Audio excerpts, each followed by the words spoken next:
नमस्कार, आपका खर्चा आपकी चर्चा हफ्ता दर हफ्ता।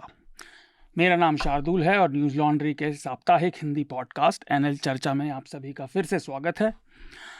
इस हफ्ते आपके पसंदीदा होस्ट अतुल फील्ड में हैं, तो आपको फिर से मुझे झेलना पड़ेगा और हमारे साथ ऑनलाइन दो खास मेहमान जुड़ रहे हैं। मैं पहले सभी का परिचय करा देता हूँ। स्टूडियो में मेरे साथी अवधेश हैं। हेलो अवधेश। हाय, नमस्कार। और ऑनलाइन हमसे जुड़ रही हैं दो पत्रकार। पहली हैं उनमें प्रियंका दुबे। प्रियंका बीबीसी की द्विभाषी कॉरेस्पॉन्डेंट हैं, बाइलिंगुअल, और वो इससे पहले तहलका में भी सीनियर कॉरेस्पॉन्डेंट रह चुकी हैं और उन्होंने no nation for women, reportage on rape from India, the world's largest democracy, ये किताब भी लिखी है। तो प्रियंका, चर्चा में आपका स्वागत है। Thank you so much. दूसरे हमारी मेहमान हैं काजल अय्यर। काजल इस समय स्वतंत्र पत्रकार हैं और वो मीडिया और राजनीतिक मामलों पर नज़र रखती हैं। इससे पहले वो मुंबई ब्यूरो की हेड भी रह चुकी हैं, टाइम्स नाउ की ब्रॉडकास्टिंग जर्नलिज्म में। तो काजल, आपका भी स्वागत है। नमस्कार, थैंक यू। तो चर्चा की शुरुआत करें उससे पहले कुछ ज़रूरी सूचनाएं। न्यूज़ लॉन्ड्री की वेबसाइट पर न्यूज़ेबल और ऐप पर भी ये अब आपको मिल जाएगा। ये एक्सेसिबिलिटी से जुड़ा हुआ है कि अलग अलग कई बार विकलांगता होती है देखने की या सुनने की, तो उसके हिसाब से लोग आमतौर पे वेबसाइट को एक्सेस नहीं कर पाते। तो न्यूज़ लॉन्ड्री ने अपनी वेबसाइट और ऐप को इस तरह से डिज़ाइन किया है और अब वो लॉन्च हो गया है।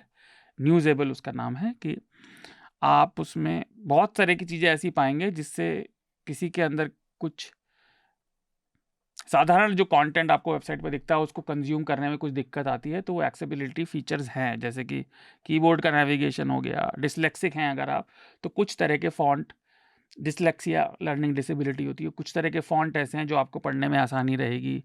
रीडर मोड है, हर चीज़ का ट्रांसक्रिप्ट भी अवेलेबल है और सबटाइटल भी हैं और टेक्स्ट टू स्पीच भी अवेलेबल है काफ़ी हद तक। और हम उसको लगातार इम्प्रूव भी करना, जैसे कलर ब्लाइंड अगर आप हैं तो उनके लिए अलग से देखने का तरीका, जिससे आपको सब चीज़ें ठीक से दिखाई दें। और ये फीचर हम लगातार फीडबैक आने के साथ अपडेट भी करते रहेंगे, तो ये एक बड़ा गर्व है मुझे। और हमारी पूरी वेबसाइट की बैकएंड टीम और चित्रांशु उसको सब देखते हैं, उन सब मैं बहुत आभारी हूँ, ऐसा करते हैं। तो आप देखिए, आप अपना फीडबैक भी भेज सकते हैं उस पर, इससे related subscription eight news laundry पर। आपको कोई चीज़ कमी दिखती है, कोई चीज़ गड़बड़ कर रही है, या आप कुछ और सलाह भी देना चाहते हैं उससे जुड़ा हुआ। ये प्रेस फ्रीडम वीक भी है ये हफ्ता, तो हमारे इलेक्शन फंड आप सभी ने भर दिए, उसके बहुत बहुत धन्यवाद। और न्यूज़ लॉन्ड्री का एक ऑफ़र है कि आप हम दोनों का, द न्यूज़ मिनट और न्यूज़ लॉन्ड्री का 7 सब्सक्रिप्शन ले सकते हैं। और इस हफ्ते में अगर आप ऐसा लेंगे वो 7 सब्सक्रिप्शन जॉइंट, तो एक के साथ वो एक फ्री है। और ये शुरू के 500 सब्सक्राइबर्स के साथ ही ऐसा होगा इस हफ्ते में, तो आप वो ऑफ़र भी उठा सकते हैं। तीसरा, न्यूयॉर्क में 10 मई को हमारी एक सब्सक्राइबर मीट होने वाली है। उसमें जैसे मैंने बताया न्यूज़ लॉन्ड्री के चित्रांशु रहेंगे और द न्यूज़ मिनट के जो CEO हैं विघ्नेश, वो भी वहाँ पर रहेंगे। और हम अपनी प्रोडक्ट स्ट्रैटेजी जो होते हैं, प्रोडक्ट हेड हैं चित्रांशु, प्रोडक्ट स्ट्रैटेजी आने वाले महीनों में हम क्या करेंगे वो सब डिस्कस करेंगे। तो अगर आप उसे ज्वाइन करना चाहते हैं तो भी आप subscription@newslaundry.com वहाँ पर ईमेल भेज सकते हैं। टाइटल में ज़रूर डाल दीजिएगा न्यूयॉर्क मीट वाला, क्योंकि ईमेल्स काफ़ी आती हैं और आप उसको अटेंड कर सकते हैं। इसके अलावा आप हमें चिट्ठियाँ मुझे बड़ी खुशी है कि इस हफ्ते काफ़ी सारे पत्र हैं और ऐसे भेजते रहिए।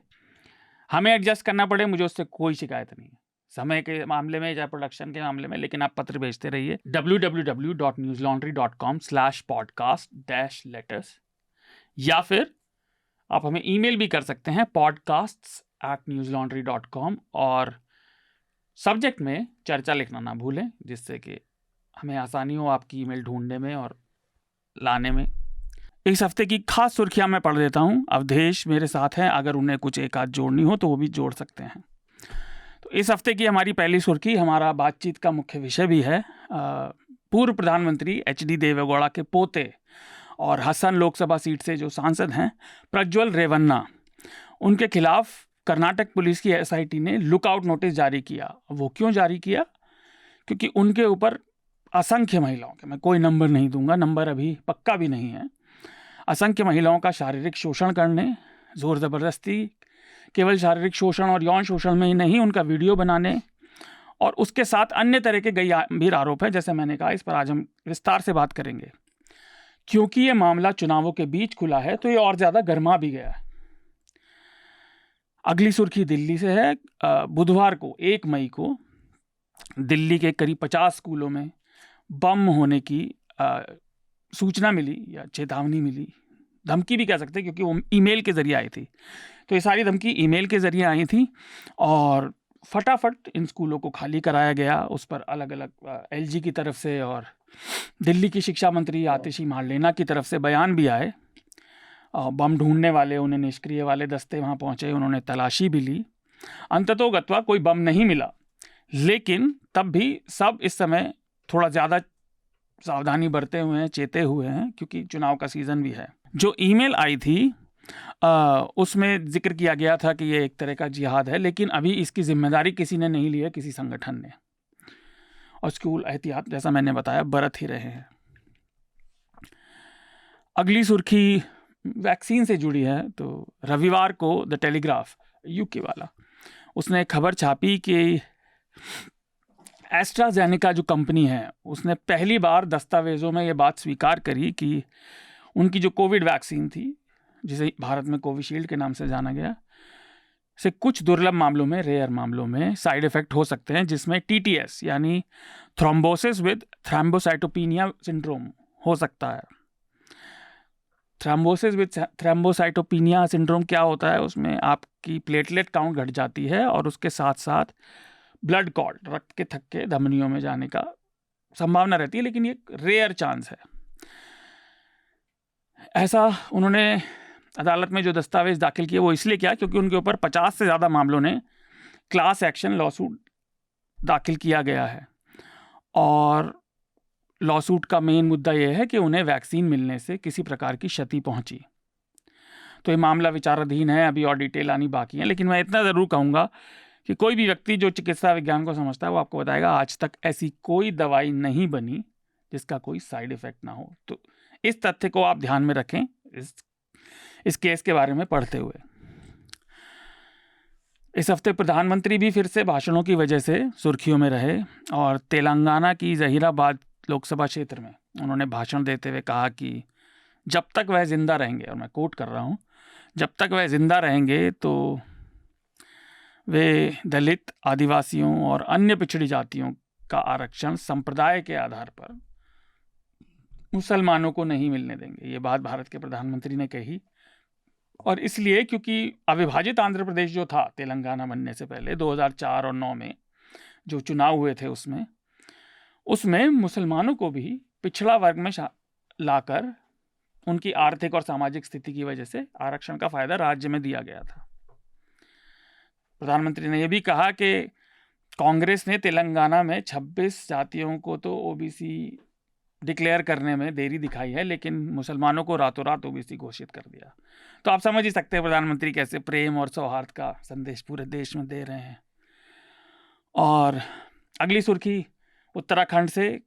इतनी लंबी हफ्तों में अदालत के कड़े रुख के बाद उत्तराखंड की राज्य लाइसेंसिंग अथॉरिटी ने पतंजलि के दिव्य फार्मेसी जो उनके ब्रांड है उसके 14 उत्पादों को बनाने का लाइसेंस रद्द कर दिया। अथॉरिटी ने सुप्रीम कोर्ट में सोमवार को हलफनामा भी दाखिल किया कि यह आदेश उसने बार बार नियमों का उल्लंघन करने की वजह से तुरंत लागू कर दिया है। साथ ही उन्होंने बताया कि उन्होंने पतंजलि आयुर्वेद लिमिटेड, दिव्य फार्मेसी, उसके एमडी आचार्य बालकृष्ण और बाबा रामदेव के खिलाफ आपराधिक शिकायत भी दर्ज कराई है। अगली सुर्खी है चुनावों से ही जुड़ी हुई। इंदौर के अक्षय कांति बाम भी चुनावों की खबरों में जुड़ गए। उन्होंने इंदौर की लोकसभा क्षेत्र से अपना नामांकन वापस ले लिया। उन्होंने कांग्रेस की तरफ से दाखिल किया था, वो कांग्रेस के उम्मीदवार थे, और कांग्रेस से इस्तीफा देने के बाद वो भारतीय जनता पार्टी के एक समर्पित कार्यकर्ता बन गए और मध्य प्रदेश भाजपा के बड़े नेता कैलाश विजयवर्गीय ने उनका खुले दिल से हर्षपूर्ण स्वागत भी किया। तो फिर से कांग्रेस के साथ एक और सीट पर ऐसा हो गया। पिछले हफ्ते आपको याद होगा सूरत में भी ऐसा हुआ था। और आखिरी सुर्खी मेरी तरफ से हमेशा की तरह पर्यावरण की है। इस हफ्ते सोमवार को एक रिपोर्ट प्रकाशित हुई जिसमें बताया गया कि हिंद महासागर, इंडियन ओशन, उसका तापमान बहुत तेजी से बढ़ रहा है, जो बाकी महासागरों से ज्यादा है। और तापमान सिर्फ बढ़ ही नहीं रहा, उसके बढ़ने की गति भी बहुत चिंताजनक है। रिपोर्ट ने कहा कि हर सैकड़ा यानी सदी या 100 साल के हिसाब से यह 1.7 से लेके 3.8 डिग्री सेंटीग्रेड की दर से बढ़ा है। और बढ़ने की दर को अगर आप समझना चाहें आने वाले समय के लिए, तो वो आने वाले दशकों में हर दिन, हर घंटा, हर सेकंड के हिसाब से उतनी ऊर्जा समुद्र में बढ़ रही है जितनी हिरोशिमा का जो अणु बम था, एटॉमिक बम, उससे निकली थी। तो आपको ये बात डरा सकती है। और मैं केवल इतना कहूँगा कि आपको डरना भी चाहिए, अपनी सरकारों के पीछे पड़ना चाहिए। तो सुर्खियां यहाँ पे समाप्त होती है। एक दो सुर्खियां मैं बता देता हूँ, थोड़ा बताओ, जरूरी है ये जी। क्योंकि अमेठी और रायबरेली के इर्द गिर्द जो है राजनीति घूम रही थी काफी लंबे समय से। तो आज वो फाइनल हो गया है कि कांग्रेस के उम्मीदवार कौन होंगे। तो रायबरेली की लोकसभा सीट से राहुल गांधी को उम्मीदवार बनाया है कांग्रेस ने, और अमेठी से केएल शर्मा जी, हाँ केएल शर्मा है जो सोनिया गांधी है उनके रायबरेली में उनके जो है वो पार्लियामेंट्री प्रभारी थे, हाँ प्रभारी थे, रिप्रेजेंटेटिव थे। वहीं दूसरी एक और सुर्खी है, बीजेपी ने यूपी की कैसरगंज सीट से बहुत विवाद चल रहा था कि कौन उम्मीदवार होगा। तो यहाँ से जो सांसद हैं वर्तमान में ब्रजभूषण शरण सिंह, उनके बेटे करण सिंह को उम्मीदवार बनाया है। तो इस पर साक्षी जो मलिक हैं, जिन्होंने पूरे एक आंदोलन खड़ा किया था कि महिलाओं के यौन शोषण के आरोप लगाए थे, तो उन्होंने कहा कि देश की बेटियां हार गई हैं और ब्रजभूषण सिंह जीत गए हैं। तो क्योंकि एक परिवार को ही टिकट गया, उनसे हट के उनके बेटे को टिकट दे दिया, कुछ फर्क नहीं पड़ता। तो इस पॉइंट का मतलब ये उस मुद्दे को तो मैं अपनी ये प्रज्वल रेवन्ना है, मेरे दिमाग में प्रसन्न आ रहा था, प्रज्वल की बातचीत में इस बात को मैं लाना चाहता था। पर आप अपनी आखिरी सुर्खी पढ़ें। हाँ, एक आखिरी सुर्खी है कि दिल्ली महिला आयोग से 223 कर्मचारियों को निकाल दिया है। और ये उपराज्यपाल जो विनय कुमार हैं, उन्होंने तत्काल आदेश दिया है कि इनको यहाँ से निकाला जाए, क्योंकि इनकी जो भर्तियां थी वो स्वाति मालीवाल के कार्यकाल में वो गैर क्या बोलते हैं उसको तरीके से उनको भर्ती किया गया था जी, कॉन्ट्रैक्ट बेस पे। तो बजाय उनको रेगुलर करने के उनको सबको एक साथ निकाल 223 संख्या बढ़ी है, उनको रेगुलराइज भी किया जा सकता था, पर मुद्दे से लगे रहना चाहिए।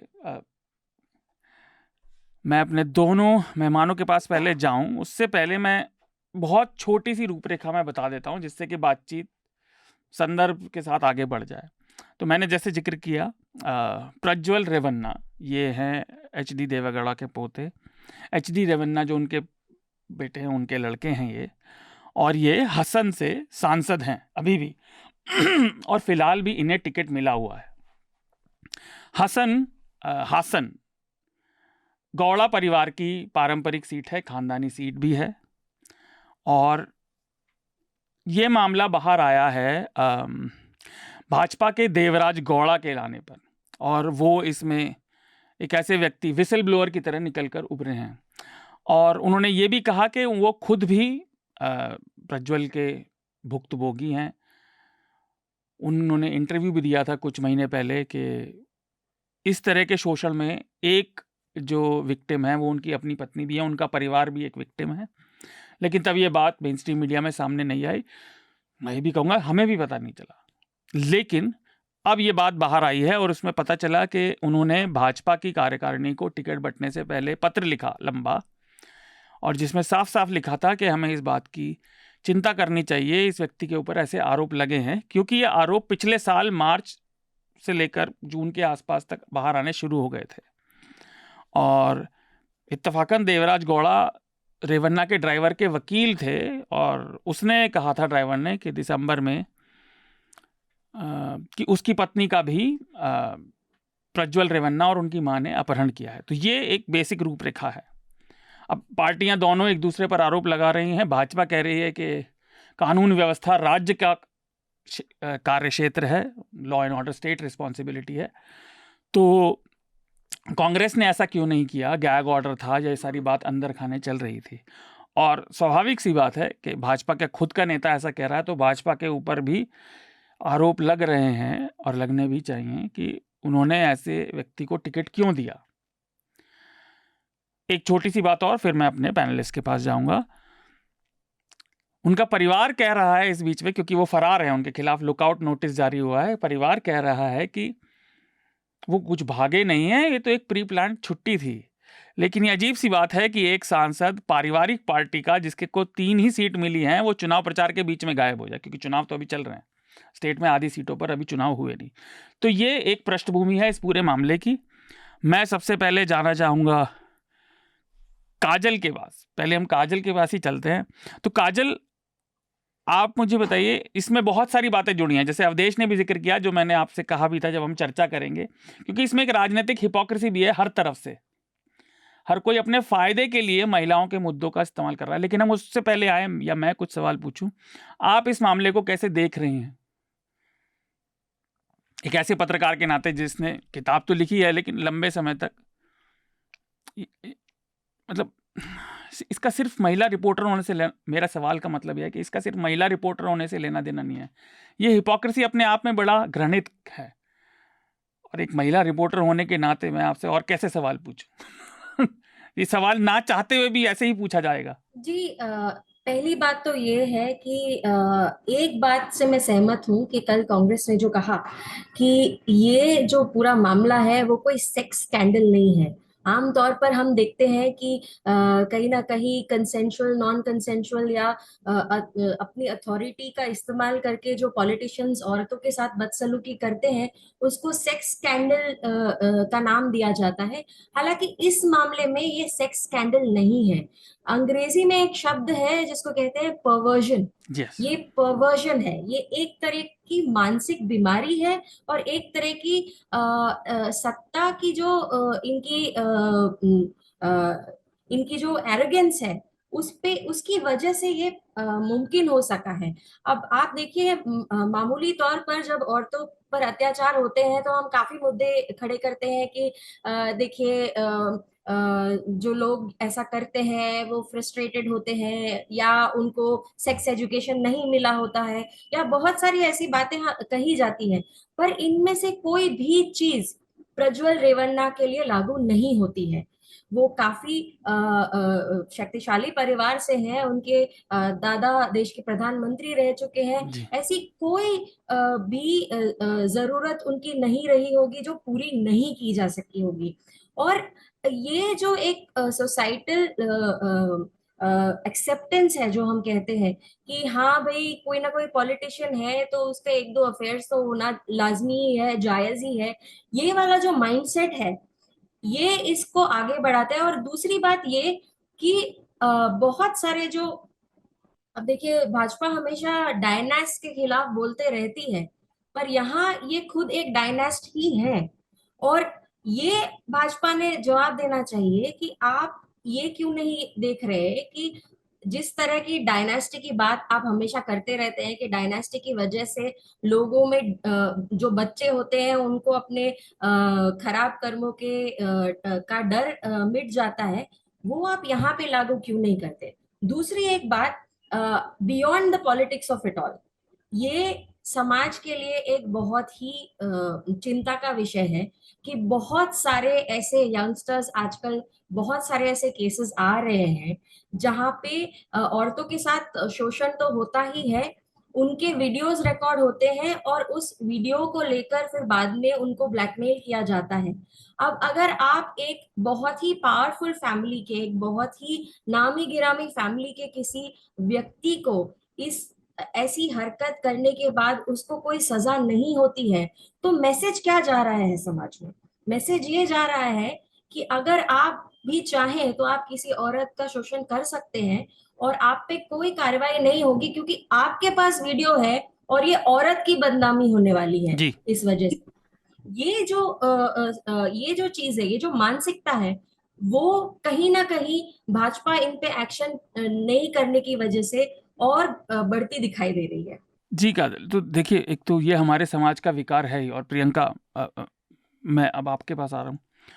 ये समाज का विकार तो है, इसमें तो कोई दो राय ही नहीं है। पर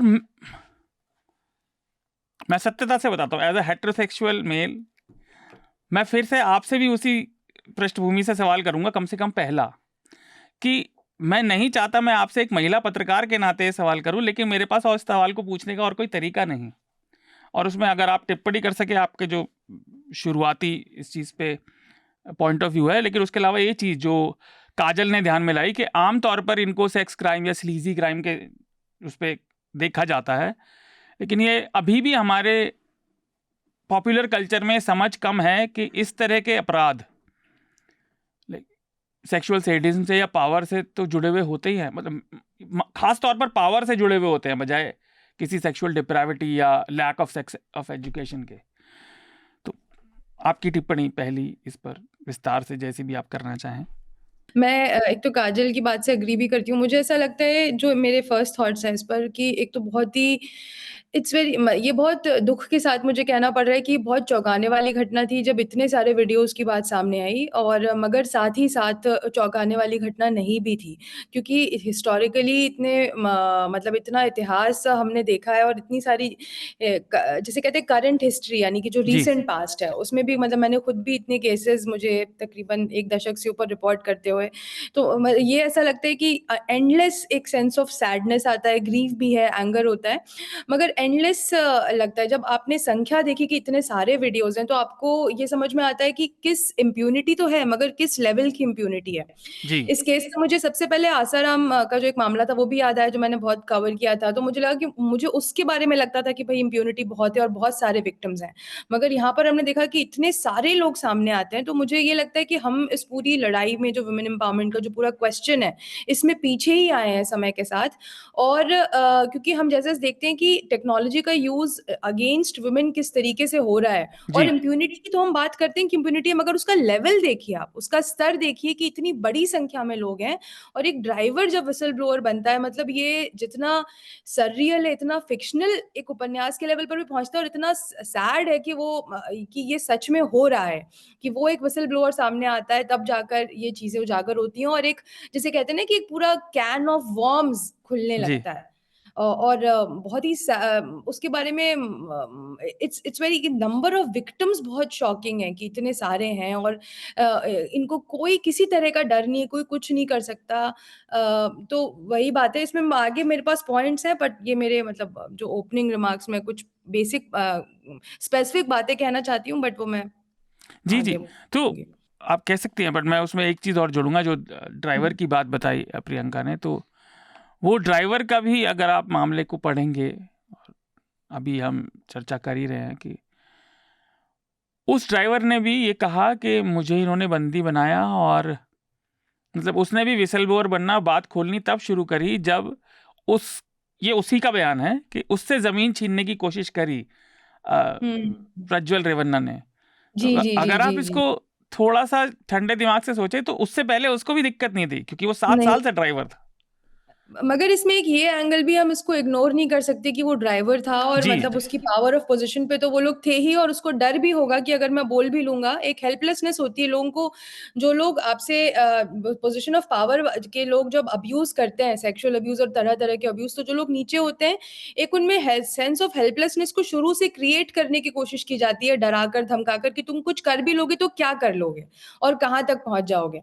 तो ये एक शुरुआती डिटरेंस का काम शुरू के लेवल पे करता है, उसमें कोई शक नहीं। और दूसरा एंगल तो वो तो है ही कि उसको जब तक बीवी के साथ उसको उसकी कोई परवाह नहीं थी, लेकिन जब जमीन जाने लगी तो उसको अचानक लगा कि जी, नहीं तो अब तो बोलना ही मैं उसकी अक्षमता पे बिल्कुल भी शक नहीं कर रहा था। मैं आ रहा हूँ काजल, मैं ये नहीं कह रहा था कि वो बहुत मतलब सोशल पावर के अगर आप नजरिए से देखें तो वो बहुत बहुत अशक्त व्यक्ति है प्रज्वल रेवन्ना के मामले में। लेकिन जो एक दूसरा आर्ग्यूमेंट है जिसके बारे में बताने वाला था, कि लोग कह रहे थे कि हमें तो इस बारे में जानकारी नहीं थी, उसके परिवार वाले भी कह रहे हैं ऐसा जो भी हिंदुस्तान को थोड़ा सा भी समझता है, बड़े शहरों से बाहर के, ऐसा असंभव है कि किसी व्यक्ति को पता ना हो कि ये सब चल रहा था, क्योंकि जिस स्केल की जानकारी बाहर आई है और जिस लेवल का इग्नोरेंस लोग कह रहे हैं कि हमें तो कुछ भी मालूम नहीं था, हम तो बस दूध लेने बाहर गए थे।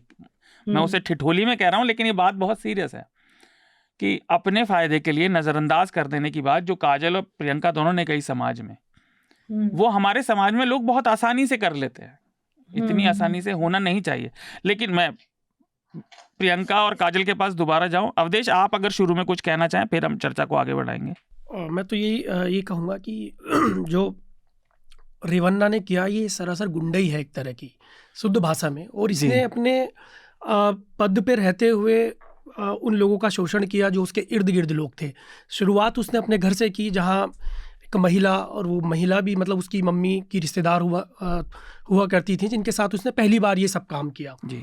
और इसके बाद फिर ये जो इसके इर्द गिर्द महिला नेत्री थी या फिर जो भी उसके संपर्क में आया, तो एक तरह से आदमी साइको भी मुझे लगता है। जिस तरह की वीडियो बना रहा है, मतलब उसको क्या ही कहा जाए, जी। है ना। एक तो ये बात है। दूसरी बात, ये मामला जो है 2023 में सबसे पहले सामने आया था और इस मामले में रेवन्ना ने खुद जो है हाई कोर्ट का रुख किया था, बेंगलुरु सिविल कोर्ट का रुख किया था। जी, और जी। उसने ये मांग की थी कि 86 संस्थानों के पास इस तरह की वीडियो मौजूद थी और वो पब्लिश करने जा रहे थे, गैग मतलब ऑर्डर हाँ, लिया था। अपने तरीके से वो जो है इन चीज़ों को बाहर लाने की कोशिश कर रहे थे। जी। तब उसने इस बात पे स्टे ले लिया था। ये जून 2023 की बात है। उसके बाद तब उस पर रोक लग गई। लेकिन अब ये कहा गया कि जो है इलेक्शन आने वाले थे, तो उसका फ़ायदा उठाने के लिए कांग्रेस ने इस तरह की रणनीति करी कि घर घर जो है पेन ड्राइव पहुंचाए गए और चौराहे पे खड़े होकर इस तरह की वो बांटी गई। अब उनके परिवार की शर्मनाक हरकत देखिए कि वो कह रहे हैं ये वीडियो तो 4 साल पुराने हैं और इनका तो सबको पता था। ये तो जो है इसलिए अब्यूज़ हो रहा है क्योंकि मतलब अब इलेक्शन है। तो आप लगाइए किस हद दर्जे की बदतमीज़ी थी कि मतलब इतना सब कुछ होता रहा है कि स्टेट में और ये चीज़ें बाहर ही नहीं निकली। 4-5 साल से ये सब चल रहा है ना। तो ये अपने आप में कितनी शर्मनाक बात है। और किसी को इस तरह छोड़ दिया जाए कि मतलब वो सांसद है, पूर्व प्रधानमंत्री का पोता है, उनके चाचा जो है मुख्यमंत्री रहे हैं राज्य के, तो इसलिए किसी को माफ़ी नहीं दी जा सकती, है ना। तो कार्रवाई होनी चाहिए। दूसरी बात, बीजेपी प्रचार तो कर ही रही थी, खैर उनका ये भी एक बात है। दूसरी तरफ है कि मतलब अभी प्रधानमंत्री ने ही प्रचार किया। हाँ, प्रधानमंत्री ने प्रचार किया, बाकी सब आला कमान जो है लगे हुए थे प्रचार करने में। हैरानी की बात यह है कि कांग्रेस भी यहाँ कम नहीं है। कांग्रेस के एक मंत्री ने कल ही, आबकारी मिनिस्टर हैं, उन्होंने जो है रेवन्ना की तुलना कृष्ण से कर दी कि मतलब कृष्ण से कर दी। मैंने तो ये देखा ही नहीं, ये क्या हुआ? हाँ, ये भी हुआ है। तो आप बताइए ये क्या सब चल रहा है? मतलब ये नेता क्या, इनके दिमाग में बिल्कुल क्या हो गया समझ ही नहीं आ रहा है। मतलब एक आरोपी है, वो इस तरह की हरकतें करता। 2900 वीडियो हैं, मतलब कोई 2-4 वीडियो नहीं, 2900 से ज़्यादा वीडियो है, यानी कि 2972 मेरे ख्याल से हाँ, वीडियो 3000 के आसपास वीडियो सामने आए हैं। आप सोचिए तो ये कब से कर रहा है ये सब काम? एक दिन में नहीं बनते ऐसे वीडियो। नहीं, देखिए इसमें एक और चीज मैं कहना चाहूंगी कि आपने जो गैग ऑर्डर की बात की, बड़ा इंटरेस्टिंग है। न्यूज मिनट ने एक स्टोरी छापी थी कि कैसे बैंगलोर में गैग ऑर्डर लोकल कोर्ट से कर्नाटका में बहुत सारे पॉलिटिशियंस गैग ऑर्डर्स ले लेते हैं अलग अलग चीजों के लिए। अब कहीं ना कहीं सवाल ये जुडिशरी पे भी खड़ा होता है कि जब आपको पता है कि किस तरह का मटेरियल है और क्या इससे डैमेज सोसाइटी को होने वाला है, तो क्या ये जुडिशरी की भी जिम्मेदारी नहीं बनती कि पब्लिक फेथ को रिस्टोर करने के लिए आप इस तरह के गैग ऑर्डर्स ना लाए। दूसरी बात, ये जो कह रहे हैं कि भाई चुनाव है, कांग्रेस ने या किसी ने हमारे खिलाफ षड्यंत्र किया, फलाना ढिमकाना, मेरा एक ही सवाल है उनसे कि मान लीजिए अगर किसी और ने नहीं लाया होता, अगर चुनाव नहीं होते और बाहर आ गया होता, तब भी क्या ये किसी तरह का, आप इसको षड्यंत्र नहीं कहते, आप षड्यंत्र ही कहते। दो एस्पेक्ट्स है इसमें। एक तो हमारे समाज में कोई मर्द इस तरह की हरकतें कर देता है। अब जैसे आपने कहा कि कृष्ण के साथ कंपेयर कर दिया, एक छोटा सा अंग्रेजी शब्द है कंसेंट। अगर आप कृष्ण की भी बात करें तो ऐसा कहीं अपने स्क्रिप्चर्स में नहीं है कि कंसेंट के बगैर वो उन्होंने इतनी सारी पत्नियां रख ली या जो कुछ भी कर लिया। आप यहाँ कंसेंट की बात को भूल रहे हैं, ये तो तरकी मूर्खता पावर डायनामिक्स की बात को भूल रहे हैं। जी नहीं, सही है। और मैं प्रियंका कुछ मेरे बोले। को मैं एक चीज श्रोताओं के लिए बता देना चाहता हूँ, गैग ऑर्डर क्या होता है, बहुत हो सकता है बहुत लोगों को ना पता हो। गैग ऑर्डर अदालत जारी करती है एक आदेश, जिसमें किसी भी केस से जुड़े लोगों को उसके बारे में सार्वजनिक रूप से मीडिया में या किसी और तरीके से बात करने की इजाजत नहीं होती, खासकर आमतौर पर इस वजह से कि वो किसी भी गवाह या जो जांच चल रही है उसको खराब तरीके से इन्फ्लुएंस ना कर दे, उस पर कुछ बुरा असर ना पड़ जाए। आमतौर पर गैग ऑर्डर इसीलिए जारी करती है अदालतें। प्रियंका आप कुछ कह रही थी, और एक छोटी सी बात और कि ऐसा जिक्र किया कविता ने, जो कंसेंट वाली बात है वो तो है ही, लेकिन independent of all the circumstances जितनी भी ये चीजें हैं, जो चुनाव के हो उसके अलावा भी ये अपराध है, और ये अपराध लंबे समय से चल रहे थे, क्योंकि उसके केवल लॉजिस्टिक्स को ही, जो आज की डेट में हमारे सामने जो सबूत जिस संख्या में है, उसको लॉजिस्टिक्स को करने में बहुत लंबा समय लगेगा। तो ऐसा नहीं है कि हर कोई किसी ना किसी स्तर पर मिला हुआ नहीं था। प्रियंका मुझे ना दो बातें इसमें एक तो कहनी जी थी। पहली ये जी जी कि बीजेपी की मतलब अगर आप और थोड़ा पीछे जाके देखें तो आप कुलदीप सेंगर वाले केस से अगर आप ट्रेस जी करें, फिर आप देखें उन्नाव बिल्किस बानो के मामले में जिस तरीके से कन्विक्टेड, जिनको सजा हो चुकी है, जिनके बारे में सबूत प्रूफ हो चुके हैं, उनको जेल से छुड़वाने, पैरोल दिलाने, दुनिया तमाम के लिए उन्होंने जितनी भी जद्दोजहद करी, मालाएं पहनाई, उनको उनको जो भी उनका सेलिब्रेट किया। दूसरा हो गया। तीसरा, ब्रजभूषण के मामले में हमने देखा कि इंडिया की टॉप वुमेन जो चैंपियन रह चुकी हैं, गोल्ड मेडल जिन्होंने देश का इतना नाम रोशन किया, वो जंतर मंतर पर आकर रो रही हैं, प्रदर्शन कर रही हैं, रिक्वेस्ट कर रही हैं, प्लीड कर रही हैं, तो भी उन्होंने उसके ऊपर जिस तरीके से इम्प्यूनिटी से काम किया, बड़ी मुश्किल से उसको इतने दिन बाद फेडरेशन से स्टेप डाउन कराने में उन्होंने इतना टाइम ले लिया। उसके बाद अभी उसके बेटे को उन्होंने कैंडिडेचर दे दिया। अभी हम सेकंड सेक्शन पे डिस्कशन करेंगे, तो अगले फेज में जो चुनाव होने वाले हैं उसमें एक बहुत टॉक्ड अबाउट सीट होने वाली है, जिसमें ब्रजभूषण का बेटा जो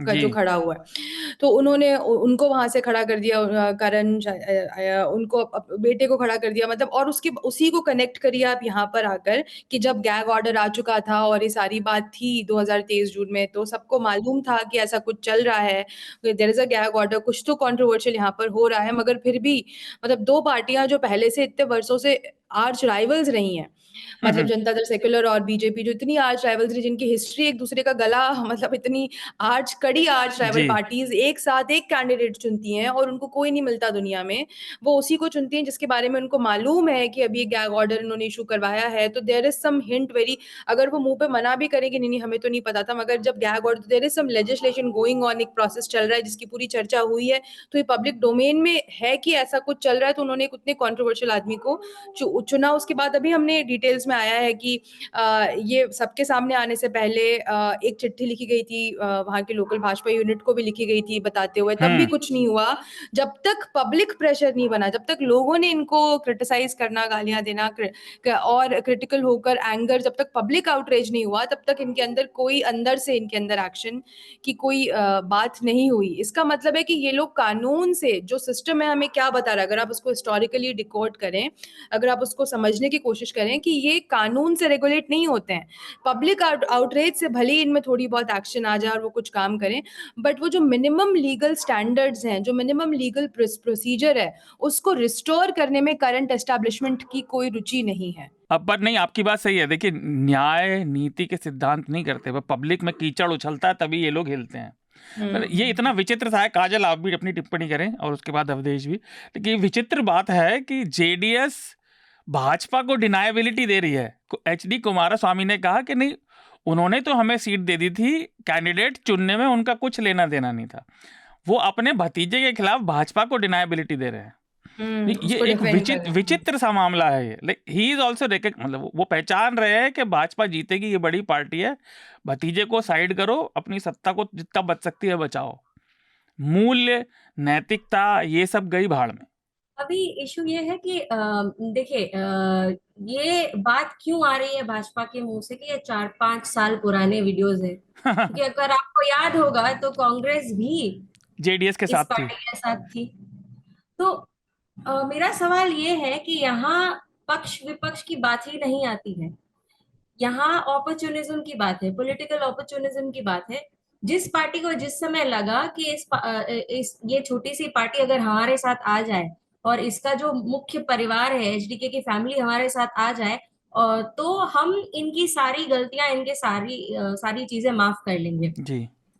और आजकल इसको इस हद तक लिया गया है, जो आप इलेक्टोरल बॉन्ड्स की स्टोरी में भी देख रहे हैं, कि भाई आप कुछ भी कर लो, आपका पास चाहे कुछ जो भी हो। जैसे कल किरीट सोमैया ने आज तक के एक रिपोर्टर के पूछने पर कह दिया कि अगर आपके शर्ट पे दाग लगा हो तो आप उसे वॉशिंग मशीन में डाल के धो के दोबारा पहन लेते हैं।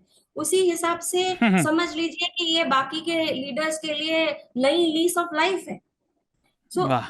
जिस तरह से आपके पॉलिटिकल फायदे के लिए आप लोगों के क्राइम्स, लोगों के मॉरल प्रॉब्लम्स, सब कुछ आप मना कर देते हैं कि भाई मॉरल टर्पिट्यूड का केस भी हो तो भी नहीं, नहीं हमारे साथ आ जाओ तो आप सही हैं, आप स्वच्छ हैं, आप साफ हैं। ये वाला जो एटीट्यूड है, ये जब तक नहीं बदलता, और इसके खिलाफ हमें जनता ने आवाज उठानी चाहिए। देखिए, सवाल ये है कि जनता के पास एक ही हथियार है, वो है वोट। उस वोट को अगर आप इन सब चीजों को ध्यान में रखते हुए करें, ना कि ये ध्यान में रखते हुए कि भाई फलाना मेरी जात का है क्या, मेरे शहर का है क्या, वगैरह वगैरह, बल्कि ये ध्यान में रखते हुए कि भाई हमें किस तरह का समाज चाहिए। क्या हमें ऐसा समाज चाहिए जहां पे जिसके पास सत्ता हो वो चाहे कुछ भी कर ले, हम वापस उसी को जाके वोट देंगे?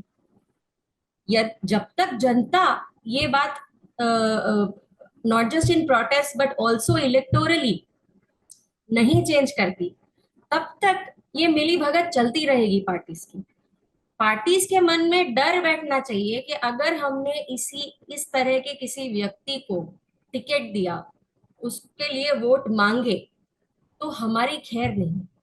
वो जब तक मैसेज नहीं जाता है सोसाइटी की तरफ से, जनता की तरफ से, बहुत मुश्किल है इनका ये जो नेक्सस है उसको तोड़ना। जी।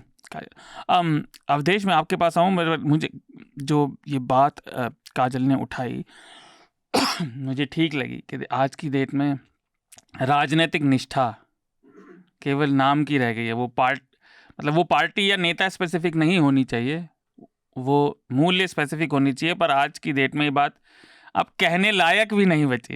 मतलब पहले तो कहते थे बड़ी आदर्शवादी बात है, अब तो कहने लायक भी नहीं है। लोग कहते क्या करोगे छोड़ के, तो जब नेता ऐसा कैमरे पर कह रहे हैं। खैर, आपका पॉइंट ऑफ व्यू। प्रियंका ने भी उस चिट्ठी का जिक्र किया, ये जो उस समय पे लिखी गई थी। हाँ। जब ये बताया गया लोगों को, मतलब पार्टी के जो आला कमान है उनको बताया गया, तो ये चिट्ठी बीजेपी के नेताओं को लिखी गई थी और बताया गया था कि ये ऐसे ऐसे मामले हैं, कुछ वीडियोस हैं इनके जो बहुत चर्चित वीडियो हैं, वायरल हैं, आप इनको टिकट मत दीजिएगा। ये बात उठी थी जी उस समय पे।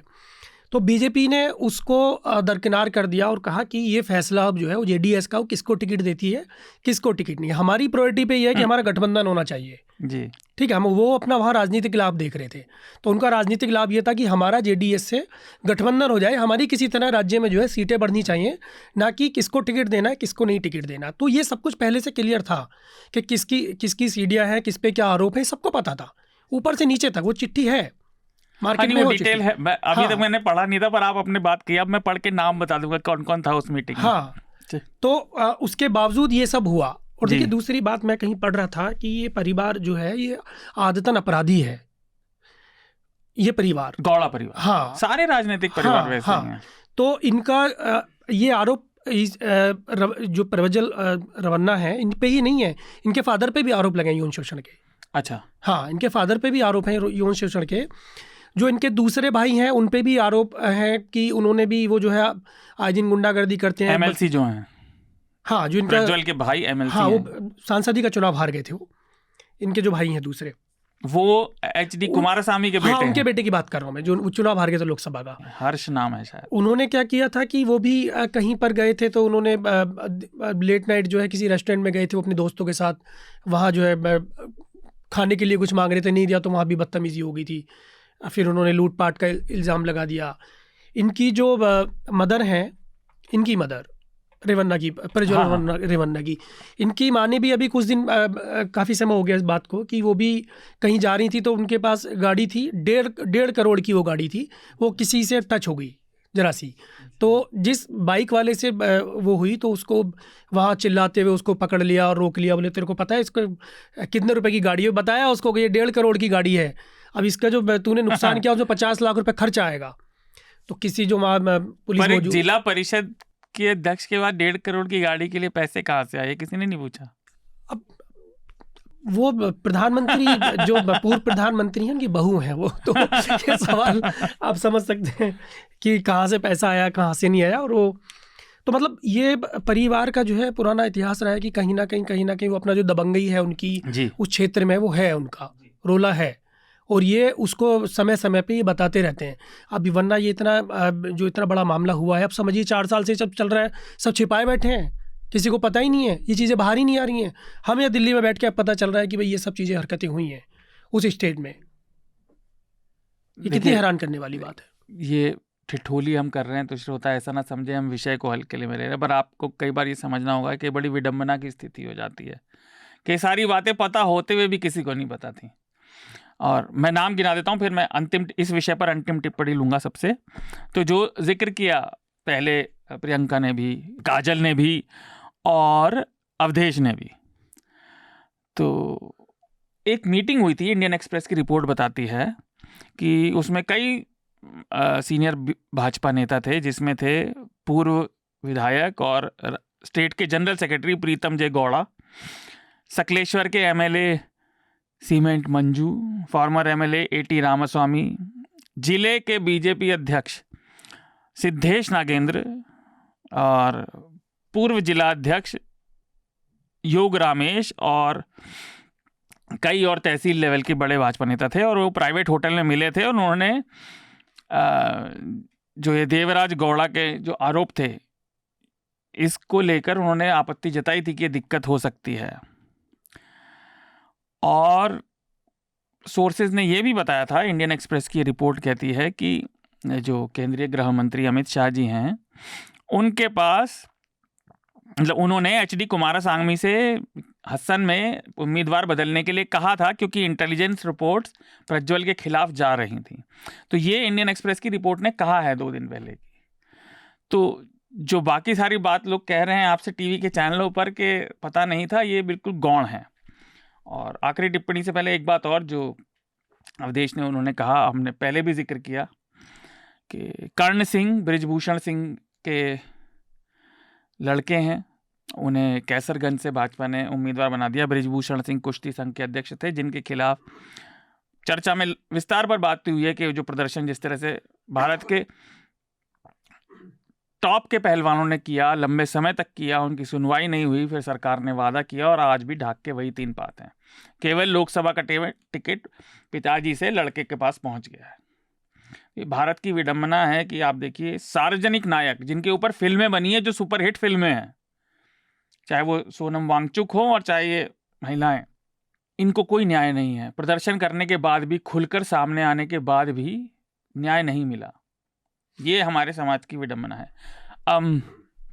काजल, इस विषय पर आपकी अंतिम टिप्पणी, आप जो भी कहना चाहें इस विषय पर आखिर में। ये जरूरी है कि एक पॉलिटिकल मोरालिटी को अपहोल्ड करने के लिए ही सही एक्शन लिया जाए, क्योंकि मैं कुछ विशेषज्ञों से बात कर रही थी कि मान लीजिए प्रज्वल रेवन्ना जीत भी जाते हैं, उनके लिए वोट्स पड़ जाते हैं, वो जीत जाते हैं, और वो वापस ही नहीं आते, मान लीजिए वो वापस ही नहीं आते क्योंकि उनको डर है कि उनको अरेस्ट हो जाएगा। जब तक वो पॉलिटिकल परसिक्यूशन, जब तक वो रिजाइन नहीं करेंगे, वो जो सीट है उसका कुछ नहीं हो सकता जी। तो क्या आप लोगों को एक जनप्रतिनिधि से डिप्राइव करेंगे?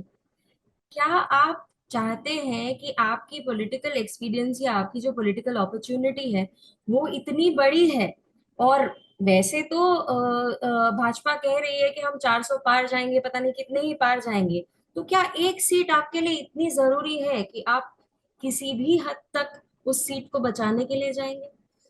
और दूसरी बात ये कि आजकल जिस तरीके के क्राइम्स माफ हो रहे हैं सिर्फ इस बात के लिए कि कोई ना कोई हमारी पार्टी को सपोर्ट दे देगा, या कोई ना कोई हमारे दुश्मनों की पार्टी को नुकसान पहुंचाएगा, जी जिस तरह की चीजें एक्सक्यूज की जा रही हैं वो कहाँ तक जायज है? और क्या ये समाज में ये मैसेज नहीं जा रहा है कि आज को कोई पार्टी हो सकती है, आज को कोई पॉलिटिशियन हो सकता है, कल ये आप और मैं हो सकते हैं। जी नहीं, तो वो भाजपा के नेता तो हैं ही, वो खुद भी कह रहे हैं कि मैं भी भुक्तभोगी हूं, वो कुछ नहीं कर पाए। अगर उनके बयान को आप माने, और मैं तो ये मानता हूं कि आपको कम से कम सामने तौर पर विक्टिम की बात माननी चाहिए, चाहे वो कोई भी हो। वो तहकीकात में निकले कि उसमें कुछ अंतर आया, वो बात बिल्कुल सही है, पर अगर विक्टिम आपसे कुछ कह रहा है खुलकर, तो कम से कम आप उसकी बात पर इतना विश्वास जरूर करना चाहिए कि आप तहकीकात उसके बिना पर करें। विक्टिम क्वेश्चनिंग या विक्टिम ब्लेमिंग शुरू में ही शुरू नहीं हो जानी चाहिए। बाद में कुछ गड़बड़ निकलती है तो वो एक अलग बात है। प्रियंका? नहीं, मैं इसमें ये जो मेरे को बहुत महत्वपूर्ण बात लगती है इसमें ये कि इस घटना से जो एक बात सामने, जो मुझे लगता है सबसे ज़्यादा स्ट्रांगली जो पॉइंट सामने आया है, वो ये है कि अक्रॉस पार्टीज़, क्योंकि ऐसा नहीं है कि इस बड़े स्केल पर नहीं हुआ था, मगर सेक्सुअल अब्यूज़ के जो मामले हैं वो कांग्रेस के रिजीम में भी रहे और अभी सरकार भी कर्नाटका में, मतलब तो अक्रॉस पार्टी लाइन एक ये जो टेंडेंसी है, ये जो लगातार चली आ रही है चुनाव दर चुनाव, साल दर साल, ये टेंडेंसी है कि हम वोट तो लेंगे औरतों के नाम पर, पूरे पोस्टर बोर्ड लगाएंगे। जब मध्य प्रदेश में अभी नवंबर में चुनाव थे तो पूरा का पूरा इन्होंने स्टेट पार्ट दिया था, सिलेंडर ले लो, मतलब सिलेंडर के नाम पर, और इतने पैसे, मतलब हर बहन को 3,000, हर दादी को, हर माँ को, मतलब उन्होंने पूरा campaign was women Ladli Behna scheme थी पूरी, लाडली बहना, लाडली, और हर हर तरह का बेटी लाडली, सबको पढ़ाएंगे, मतलब जितने प्रोमिसेस हैं, जितनी एक्सट्रीम कैंपेनिंग होती है औरतों के नाम पर, जिस तरीके से इनको एक टारगेट वोटर बताकर वोट लेने, और मैं तो वसूलना शब्द भी इस्तेमाल करूंगी, वहां तक जी जाऊंगी कि मैं उसकी जो कोशिश सारी पार्टीज करती हैं, उसके कंपैरिजन में कोई भी चीज औरतों के लिए ट्रांसलेट नहीं होती ग्राउंड पर। आप उनको सिर्फ एक, अगर आप पार्लियामेंट में प्रेजेंट रिप्रेजेंटेशन की बात भी करें तो जो भी होता है, जहां तक वो बात पहुंचती है, वो बस एक टोकन रिप्रेजेंटेशन तक ही पहुंच जाती है, लेकिन वो पॉलिटिकल पावर और एक सिटीजन के जो राइट्स हैं और उसकी जो डिग्निटी है उसको दिलाने में, उसको रिस्टोर करने में, जो उसके लीगल राइट्स हैं, उसको जो security safety as a citizen, उसको उसमें परिणत होने में, उसमें उसका अनुवाद नहीं हो पाता, इन सारे उसमें वो ट्रांसलेट नहीं हो पाते, वो मेयर टोकन रिप्रेजेंटेशन तक रह जाता है। पॉलिटिकल पावर आदमियों के हाथ में ऊपर तक पहुंचाने के लिए उनका एक टूल की तरह यूज होता है, और वो वहीं तक रह जाता है, वहीं तक सीमित होकर रह जाता है। उसके बाद और उसके पहले उनका जो पूरा का पूरा मामला है, मतलब विमेन सेफ्टी, वो वहीं का वहीं पड़ा हुआ है, जहां पर मुझे तो लगता है हम उसमें पीछे आए। कम से कम ये वाला जो उज्ज्वल प्रसन्ना का केस है, इससे निश्चित तौर पर इसका जो स्केल है, वो लगता है कि विमेन एम्पावरमेंट का जो पूरी मूवमेंट है, जो पूरी लड़ाई है, उसमें हम इतने बरसों में बहुत समय के साथ पीछे आते जा रहे हैं। और औरतों को उनका यूज एक तरीके से होता है पॉलिटिकल पावर को गेन करने के लिए, मगर जो भी चीज़ उन्हें प्रॉमिस करी जाती है वो रिप्रेजेंटेशन से आगे जाकर एक्चुअली ट्रांसलेट नहीं होती। अगर होती भी है तो सिर्फ रिप्रेजेंटेशन तक टिकी रहती है, वो भी बड़ी मुश्किल से पहुंचती है। रिप्रेजेंटेशन आपका हो गया, इसका मतलब ये नहीं कि आपको नागरिक अधिकार, नागरिक सुरक्षा, या जो आपकी गरिमा है उसको सुरक्षित रखना, जो न्यायपालिका और जो पूरी पार्लियामेंट इन सबका दायित्व है, उसके लिए किसी को कोई मतलब नहीं है। नो कॉन्सिक्वेंस का सिटीजन, सेकंड क्लास सिटीजन जो हम कहते थे, जो मुझे अभी बोलने में रिटोरिक लग रहा है कि यार मैं क्या 60s की बात कर रही हूँ, वो एक्चुअली 25 में हो रहा है, 24 में हो रहा है। 60s कॉन्वर्जेशन, हम वहीं पर है। इनफैक्ट हम, जैसा मुझे बार बार लगता है कि हम पीछे गए हैं और समय में। जी अवधेश, एक आप? आखिरी बात कहना चाहूंगी। जी काजल। जो फीमेल पॉलिटिशियंस हैं उनके कैरेक्टर पर अगर जरा सा भी कुछ कोई बात कर देता है, मैं ये डायकोटोमी प्रेजेंट करना चाहती हूँ कि एक्सेप्टेबल माना जाता है कि अगर कोई मेल पॉलिटिशियन है तो उसकी कोई गर्लफ्रेंड होगी या दूसरी बीवी होगी या उसके अफेयर्स होंगे। बट अगर आप इस मामले को कॉन्ट्रास्ट करें महुआ मित्रा के रीसेंट मामले में, जी उनपे केस चल रहा था पार्लियामेंट्री प्रिविलेजेस का, जी और वो भी पार्लियामेंट के अंदर। लेकिन मीडिया में क्या बात जा रही थी, उनके एक्स जो भी ट्वीट कर रहे थे उनके कैरेक्टर के विषय में, जी वो सबसे ज्यादा चल रहा था। जी जबकि प्रज्वल रेवन्ना या और किसी मेल पॉलिटिशियन के बारे में अगर कैरेक्टर को लेकर कोई सवाल उठाया जाए तो सबसे पहली बात यही आ जाती है, नहीं नहीं ये तो पॉलिटिकल अपॉर्चुनिज्म है, विपक्ष वाले हमारे साथ ये खेल खेल रहे हैं। तो ये जो अलग अलग मापदंड है एक फीमेल पॉलिटिशियन और मेल पॉलिटिशियन के लिए, जी ये भी कहीं ना कहीं इसको इन्फ्लुएंस करते हैं। जी। अवधेश, आपकी इस विषय पर आखिरी टिप्पणी। अभी जो 5 राज्यों में इलेक्शन हुआ था अभी पिछले साल ही, हाँ है ना, तो उस समय ना एक बड़ा मामला उठा था कि बीजेपी महिला आरक्षण कानून को लोकसभा में पारित किया था। बड़ा शोर शराबा हुआ था कि भी 33% महिला को आरक्षण दिया जाएगा, उनको वो लोकसभा के प्रचार में भी उसे खूब कह रहे हैं। खूब प्रचार किया उसका, और उस समय पे खूब होर्डिंग्स और बढ़ चढ़ के जो है कांग्रेस ने भी समर्थन किया उसका कि भी हम तो ये चाहते हैं। तो कितना ढिंडोरा पीटा गया। तो मैंने उस समय पे रिपोर्ट भी की थी, मैंने सिर्फ मध्य प्रदेश के आंकड़े उठाए थे। तो जो है बीजेपी ने सिर्फ 11% महिलाओं को टिकट दिया था और कांग्रेस ने 13%। तो देखिए मतलब दस्तावेज में, एडवर्टीजमेंट में, और कितना हल्ला हुआ। प्रधानमंत्री खुद आके जो है सदन में बोले कि हम जो है महिलाओं को ही चाहते। तो मतलब महिलाओं के नाम पे वोट बटरने की जो प्रथा है हमारे देश में, वो तो चलती आ रही है, और वो चाहते हैं कि मतलब महिलाओं के नाम पे बस वोट लेते रहो, ये सब करते रहो, लेकिन जब उनके हक की बात आती है तो कोई साथ नहीं खड़ा होता। इसी मामले में मतलब अब आप सोचिए कि यही मामला अगर कांग्रेस का होता या कांग्रेस की पार्टी से जेडीएस का अलायंस होता तो क्या यही स्थिति होती इस देश में? बताइए मुझे। नहीं होती ना। बीजेपी वाले सड़कों पे उतर जाते, हल्ला मचा देते, यही सब करते रहते। मीडिया भी बहुत कुछ करता, और खासतौर से मीडिया। लेकिन अभी सब ने एकदम ऐसे चुप्पी साध ली है जैसे मतलब कुछ बहुत बड़ा मामला हुआ ही नहीं है। दूसरी बात यह है कि मतलब जब भी कभी ऐसे मामले आते हैं तो मुझे लगता है कि सख्त तौर पे जो है कार्रवाई होनी चाहिए, पार्टी से निकाल देना चाहिए, बहुत बिल्कुल सारे अधिकार उसके छीन लेने चाहिए कि मतलब वो इलेक्शन भी कभी लड़े। इस तरह का कुछ नियम कानून बनने चाहिए, क्योंकि इस तरह की हरकतें ना, जैसे अभी काजल बोल रही थी कि वो जर्मनी चले गए हैं, वो गए हैं प्लानिंग के साथ। सबको पता है कि मतलब इधर जो है वीडियो वायरल हो रहे हैं, सीडी मतलब उनकी सीडी बांटी जा रही हैं। मैंने वही तो कहा, वो यूएसबी ड्राइव है ना, वो कह रहा है कि छुट्टी मनाने चलेगा। बीच चुनाव में छुट्टी मनाने चलेगा, प्रचार तो चालू है अभी। 91 साल के दादाजी तो अभी प्रचार कर रहे हैं, पोता बाहर चला के छुट्टी मनाने। तो कहीं ना कहीं होता क्या है ना कि ऐसे मामले में लगता है कि मान लो उनको जेल होगी तो अपना जो पूरा, अभी उनकी उम्र ही कितनी, 33 साल तो उम्र है, पूरा राजनीतिक करियर है, तो आदमी सोचता है कि जेल चले जाएंगे, बदनामी हो जाएगी, ये सबसे आदमी थोड़ा बचना चाहता है। इस वजह से वो भागे। जैसे ऐसे ही मतलब जगजीवन राम एक बड़े नेता हुआ करते थे, बाबू जगजीवन राम कांग्रेस में। तो ये 1977 की बात है जब इमरजेंसी लगी थी भारत में, और इमरजेंसी में लगी। हाँ, उसके बाद मतलब इमरजेंसी के तुरंत बाद की बात कर रहा हूँ मैं, 77 की। इमरजेंसी के बाद 77 में कांग्रेस चुनाव हार गई।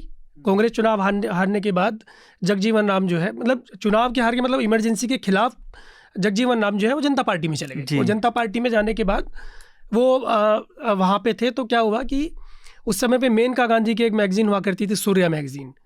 तो इनके बेटे थे जगजीवन राम के सुरेश राम, उनकी जो है अश्लील तस्वीरें उस मैगजीन में छपी। जबकि वो उस समय पे मतलब उनका बड़ा नाम चल रहा था, वो प्रधानमंत्री के दावेदार थे। तो उस एक जो अश्लील तस्वीरें उस मैगजीन में छपी, उसके बाद उनका करियर खत्म हो गया है, राजनीति करियर खत्म हो गया। उसके बाद 2017 की अगर मैं बात करूं तो 2017 में फिर इतिहास दोहराया। 2017 में ये हुआ कि जब यूपी में इलेक्शन चल रहा था और जब मतलब एक माहौल क्रिएट हुआ कि मतलब, तो 2 धड़े थे उस समय पे, आपको याद होगा शार्दुल जी, कि एक तो योगी के लिए आवाज़ उठा रहा था कि जो है योगी सीएम बनेंगे, दूसरा वरुण गांधी के लिए, वरुण गांधी के लिए एक धड़ा आवाज़ उठा रहा था कि वरुण गांधी सीएम बनेंगे। उसी बीच जो है उनकी वीडियो वायरल हुई, तस्वीरें वायरल हुई, है ना, वरुण गांधी की। तब ये मीडिया में, तो उनका करियर देखिए, वहाँ से जहाँ वो सीएम के दावेदार हुआ करते थे कभी, आज उनकी स्थिति है कि उनको जो है लोकसभा का टिकट नहीं मिल पा रहा है। नहीं, पर मैं थोड़ा सा कहूँगा, देखिए वो जो तस्वीरें वायरल होने का, मुझे बाबू जगजीवन राम जी के लड़के का तो पता नहीं, पर आमतौर पे क्या लोग करते हैं जिससे आपके ऊपर थोड़ा सा कीचड़ उछल जाए। लेकिन वो कंसेंचुअल एडल्ट्स क्या कर रहे हैं इससे किसी का कोई लेना देना नहीं। मैं तो बिल्कुल इस बात को मानता हूँ। मुझे भारतीय समाज के उस वैल्यू से कोई मतलब नहीं है कि वो ऐसा कर दिया वैसा कर दिया। नहीं, उसमें बताया कि जी जी जी मुझे एक छोटी सी बात इसमें जोड़नी थी। अवधेश जी की जो बात है ना, ये बहुत इम्पोर्टेंट है। मुझे लगता है इस पॉइंट को लिए बिना और इस पे स्ट्रेस किए बिना ये चर्चा हमें जी खत्म नहीं करनी चाहिए, नहीं तो बहुत अधूरी रह जाएगी। जी कि ये जो स्कैंडल सामने आया है, मतलब ये जो पूरा मामला सामने आया है, इसमें जैसा उन्होंने बोला, क्योंकि कांग्रेस खुद भी इतने लंबे समय तक कभी कर्नाटक में रही है, उन्होंने इस पे कुछ किया नहीं। एक तो अपोजिशन पूरी तरीके से एब्सेंट है। अगर फिर भी कांग्रेस को इसको लैप कर लेना चाहिए था, उनको इस पे जितना भी वो कर सकते थे, मतलब अग्रेसिव होना चाहिए था, उनको इसको छोड़ना नहीं चाहिए था, उनको हल्ला मचाना, उनको मतलब जो भी उनकी शक्ति में होता उन्हें करना चाहिए था। एक तो उन्होंने वो नहीं किया। मतलब अपोजिशन की अगर इंटेंसिटी हम सोचें, अगर हम उनकी जगह, जैसा उनके सामने जितना कठिन और चुनौती भरा ये इलेक्शन है कि लोग कह रहे हैं कि ऑलमोस्ट एक बीजेपी स्वीप, जो भी बीजेपी खुद को जैसे बता रही है कि हम तो 400 पार जाएंगे, जो भी करेंगे, तो कांग्रेस को इसको बिल्कुल, मतलब जैसे कहते हैं ना कि they should have gone all out, उनको इसको पूरी तरीके से करना, तो उन्होंने उस हिसाब से कुछ किया नहीं। दूसरा जो एक इम्पॉर्टेंट पिलर हो सकता था इस पूरे मामले को ठीक से, मीडिया, तो उसमें भी बहुत, जितनी बड़ी ये घटना है और जितना बड़ा ये एपिसोड हुआ है उसकी और इसकी जो ग्रेविटी है, जिस ग्रेविटी की ये चीज़ सामने, मतलब जितनी संख्या वीडियोस की बताई गई, तो ऐसा तो है नहीं कि जितनी संख्या में वीडियोस आए, वो जैसा कि अवधेश जी बार-बार बिल्कुल सही कह रहे हैं वो, कि ये एक दिन में ओवरनाइट नहीं होता, ये रिपीट ऑफेंडर जी होना उनका बताता है ना? तो इतनी बड़ी, इतनी ग्रेविटी की चीज़ इलेक्शन के पहले आ रही है सामने, इतने प्रोमिनेंट फैमिली के आदमी की सामने आ रही है, उसकी हिस्ट्री, उसका पॉलिटिकल ग्रेविटी, उसकी sociological gravity. Media should have gone all out, मतलब हल्ला मच जाना चाहिए था और ये बहुत बड़ी घटना की तरह इंडियन पॉलिटिक्स में इसको ट्रीट किया जाना था। मगर कहीं न कहीं ये एक बात रिफ्लेक्ट करती है कि किस तरीके से सिटीज़न की वैल्यू कम हुई है हमारे पूरे लैंडस्केप में, हमारी पूरी डेमोक्रेसी में, कि कुछ भी हो जाता है वो हमें शेक नहीं करता। मतलब जी कुछ भी हो जाता है, हम हिलते, हमें कुछ होता ही नहीं है। मतलब पुराने, इसमें छोटी-सी चीज़ कोट करना चाहूँगी कि फिराक गोरखपुरी अक्सर कहते थे कि ज़माना इतना बदल गया कि अच्छे से अच्छा शेर सुना दो, जनता बैठी रहती है, कोई वहाँ नहीं करता। मतलब वो जो चीज़, वो उनको इतने इतने अरसा पहले उनको लगती थी, मुझे लगता है आज उसके कोनोटेशंस अलग हैं और अलग दृष्टि से मैं वो एनालॉजी ड्रॉ करके बता रही थी आपको कि कुछ भी हो जाता है, ना मीडिया हिलती है, ना लोग, मतलब हम इतने नम हो चुके हैं, नमनेस की कोई लिमिट नहीं रही। तो 2 जो और पिलर्स हैं जिनका फेल होना हमें यहाँ नोट करना चाहिए, एक तो अपोज़िशन है और दूसरा मीडिया है, जिसने अपनी ड्यूटी को उतने अग्रेसिवली निभाना चाहिए वैसा नहीं किया। और इसलिए ये मुद्दा, मतलब अब हम न्यूज़ लॉन्ड्री को जानते हैं कि वो बहुत क्रिटिकल आई रखता है मीडिया पर, इसलिए चर्चा ऑर्गेनाइज़ हुई है। मगर जो कहते हैं, एक जना भांड थोड़ी ना फोड़ता है, मतलब इसके लिए कलेक्टिव उसकी ज़रूरत है हमको। वो बिल्कुल गायब है, नीयत गायब है, इंटेंशन गायब है totally. Even from the opposition as well as from गोदी मीडिया से तो क्या ही बोलें, वो 90% ऑफ द मीडिया जी। है। तो तो ये तो दिक्कत है ही, और आपने ये बात सामने रखी, और हम तो इस बात को करते रहते हैं। जैसा आपने जिक्र किया, न्यूज़ लॉन्ड्री इस बात को बार बार उठाता है कि मीडिया की पारदर्शिता अगर आपको चाहिए। अवधेश ने जैसे जिक्र भी किया अपनी रिपोर्ट का, कि प्रचार में आपको बहुत बता रहे हैं, पर अवधेश ने रिपोर्ट किया था और न्यूज़ लॉन्ड्री ने रिपोर्ट किया था कि असल में वो रिप्रेजेंटेशन भी वो नहीं दे रहे परसेंटेजेस में, जो खुद डिक्लेयर कर रहे हैं, जिसका प्रचार कर रहे हैं, और दोनों ही दल। तो मैं अपील भी करूंगा कि इसलिए न्यूज़ लॉन्ड्री को सब्सक्राइब करें, क्योंकि विज्ञापन देने वालों से मीडिया नहीं चलता। पर मैं इस चर्चा को ही रोकता हूँ। मैं सिर्फ इतना कह रहा था कि व्यक्तिगत वो जो फोटो होते हैं वो एक अलग चीज़ है, लेकिन इसमें आपराधिक मामला भी है, शोषण का। हाँ, क्योंकि आमतौर पे तो क्या होता है, नहीं, मैं आपके छवि की बात व्यक्तिगत कर रहा हूँ। हाँ, व्यक्तिगत संबंध होते हैं, उसके हिसाब से छवि बिगाड़ने की कोशिश होती है, पर वो एक थोड़ा सा अलग सब्जेक्ट। पर खैर, काफ़ी विस्तार से बात हो गई इस पर, तो हम अपने अगले विषय की तरफ बढ़ें उससे पहले सब्सक्राइबर्स के पत्र पढ़ लेते हैं। पहला पत्र अंशुल रावत ने लिखा है और वो लिखते हैं, नमस्ते एनएल चर्चा के सभी सदस्यों को। पिछली चर्चा में जो शार्दुल ने कहा, मैं उससे सहमति रखता हूं कि पर्यावरण के संरक्षण के प्रति बातें करने और उसको पॉलिसी लेवल पर लागू करने में ज़मीन आसमान का फ़र्क है। परंतु मेरा सिर्फ यही कहना है कि जिस बहुमत के साथ केंद्र में सरकार है और कई राज्यों में भी भाजपा की ही सरकार है, इससे उन्हें इस विषय पर कोई पॉलिसी लाने में कोई कठिनाई नहीं होनी चाहिए। पर मालूम है जब तक यह चुनावी मुद्दा नहीं बनता, इस विषय पर कोई भी एक उंगली भी न उठाएगा। फिलहाल प्रिय श्री 107-56 आदरणीय मोदी जी ने जिस प्रकार हेट स्पीच दी पहले चरण के बाद। उसके बाद यहाँ तमिलनाडु में ये कयास लगाए जा रहे हैं कि यह इसलिए किया गया है कि अगर ऐसा भाषण पहले चरण से पहले देते तो तमिल जनता उन्हें एक वोट भी न करती। आप सबका इस थ्योरी पर टिप्पणी। Always great work, live long and prosper. धन्यवाद अंशुल।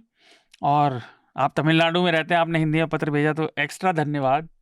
पर आपने बात सही कही। देखिए, लेकिन राज्य और केंद्र में सरकार होने के बावजूद भी पर्यावरण के विषय ऐसे हैं, और ये लंबी चर्चा, पर मैं इतनी सी बात बस कह रहा हूँ कि उनको ज़मीनी स्तर पे बुना कैसे जाए, क्योंकि ये आपको लोगों के जीवन पद्धति तक में परिवर्तन लाने होंगे, तो इतना आसान नहीं है। अगला पत्र जुगराज की तरफ से है। नमस्कार और सत श्री अकाल आप सबको। काफ़ी वर्षों से सब्सक्राइबर रह चुका हूं, परंतु एनएल पॉडकास्ट रेगुलरली नहीं सुनता था। अपने बेटे के जन्म लेने के बाद से चर्चा और हफ्ता सुनने लगा, क्योंकि मल्टीटास्किंग में सुविधा होती है। धन्यवाद जुगराज, मतलब आपको पिता बनने के लिए भी, लेकिन एक्स्ट्रा धन्यवाद आपके बेटे को कि उनकी वजह से आप पॉडकास्ट सुनने लगे हमारी। अब प्रशंसक हूँ, लिखते हैं जुगराज। रिकमेंडेशन की प्रक्रिया बहुत अच्छी लगती है। कुछ दिनों पहले किसी ने राग दरबारी की रिकमेंडेशन दी थी, उस भले मानस को मेरा शुक्रिया। अब आप सबसे गुजारिश है कि कुछ और वैसी ही क्लासिक पुस्तकों के बारे में मुझे बताएं। ज़रूरी नहीं कि पुरानी ही हो।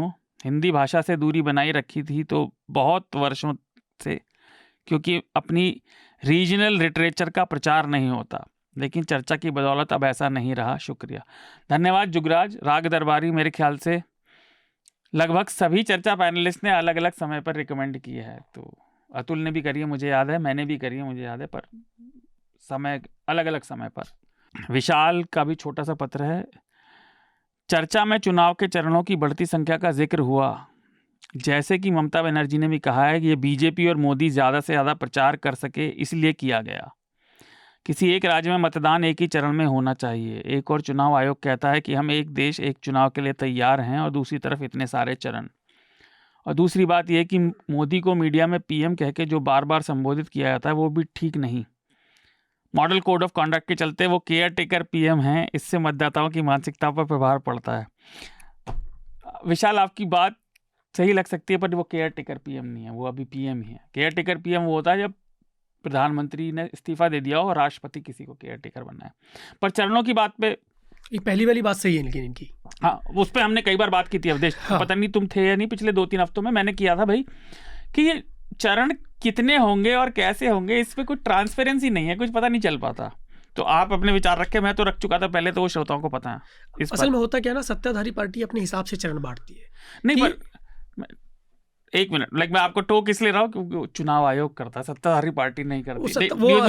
देखिए, बिल्कुल सही बात कहनी चाहिए, चुनाव आयोग डिसाइड करता है, पर हमें नहीं पता वो क्यों। देखिए, चुनाव आयोग का तो ये है कि अभी आप देख रहे हैं कि चुनाव की कार्यशैली पर लगातार सवाल उठ रहे हैं, किस तरह की चीज़ें सामने आ रही हैं और चुनाव आयोग क्या कार्रवाई कर रही है। आप ये देखिए, बीजेपी के ऑफिशियल पन्ने से एक ऐसा वीडियो अभी सर्कुलेट हुआ और बार बार ये बात कही गई कि मतलब कि इस तरह के बयानबाजी और इस तरह के मतलब वीडियो बना के आप सर्कुलेट कर रहे हैं ऑफिशियल पन्ने से बीजेपी के इंस्टाग्राम पे बहुत वायरल हुआ। और जब पब्लिक ने और जब हमारे आप जैसे लोगों ने मतलब उस पर ऑब्जेक्शन उठाया और लोगों ने उस पर तमाम गालियाँ सुनाई कि भाई आप कैसी हरकतें कर रहे हैं और ये किस तरह की सामग्री जो है बीच चुनाव में प्रसारित करें, मतलब सोचिए मौन है।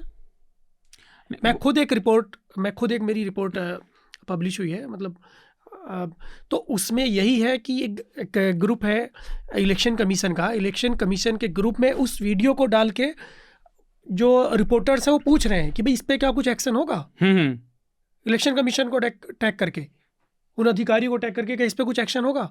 मौन है।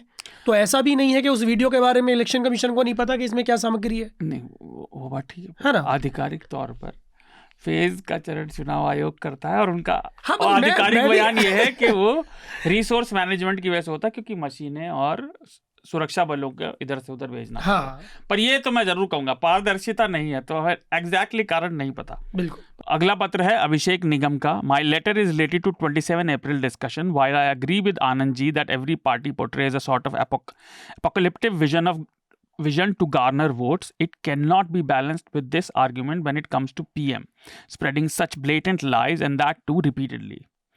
I don't remember the last time when a PM stooped to such a low level and the level is breached again and again. I really fear that this culture that PM Modi has started will not end soon, and it might be a situation of going downhill. When I see the PM speaking the language of a goon, it angers me to the core, and I don't think he has the right to be defended by such a balancing act. There is no course correction whatsoever all through these years. Lots of appreciation though for the NL team and all the panelists. Really enjoy listening to you all. Keep it up. धन्यवाद अभिषेक। और आपने जो बात कही, आनंद ने क्या कहा था वो मैं नहीं पता, क्योंकि पिछले हफ्ते मैं चर्चा पर नहीं था, लेकिन आपकी बात से मैं इतना ज़रूर राज़ी हूँ कि प्रधानमंत्री ने जिस तरह के विश्वमन अपने पब्लिक भाषणों में किया है पिछले कुछ हफ्तों में, उसका कोई भी तर्कपूर्ण वजह, आप रैशनल वजह कोई नहीं बता सकते।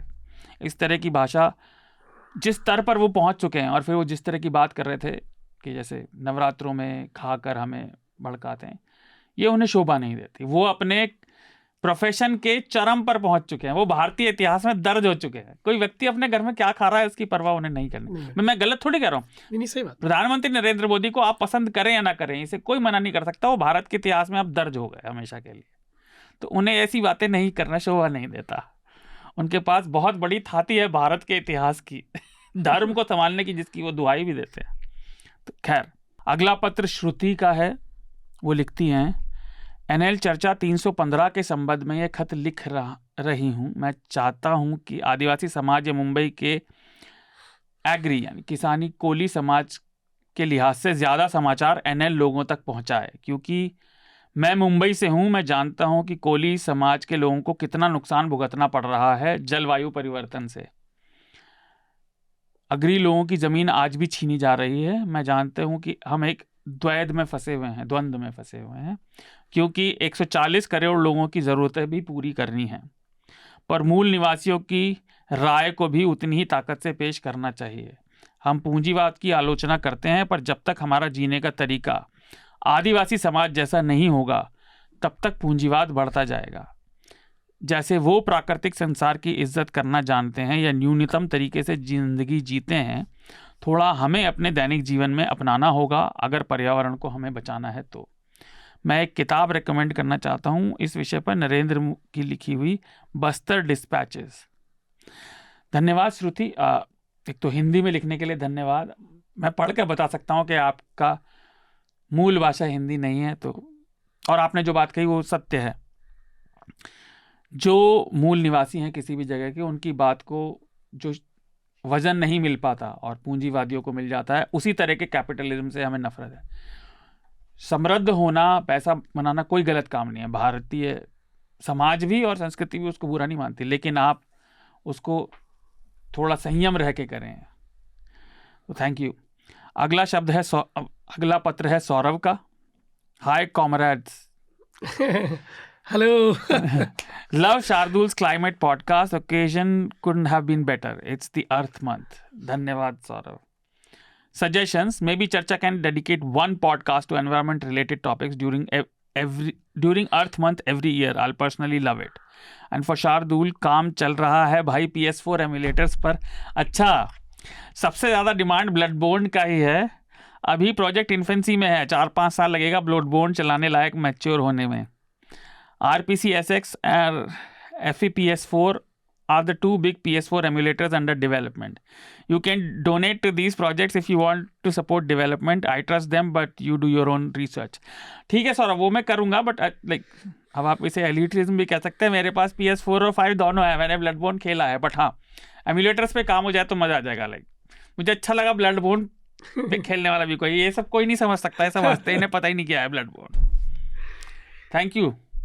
अगला पत्र है अमृता का। Hi Charcha team, love this podcast and support all other request to have a podcast on climate change in Hindi. I work on climate accounting for a Dutch bank, and you can contact me if I can contribute it from a financial institution perspective. I really hope climate change and women's safety become electoral issues in India. Keep up the good work. Proud subscriber Amrita. धन्यवाद अमृता। और मैंने उसकी रूपरेखा बनानी शुरू कर दी है। मेरे पास पॉडकास्ट वाला जिम्मा है न्यूज़ लॉन्ड्री में, और हम चुनाव ख़त्म होने का इंतज़ार कर रहे हैं।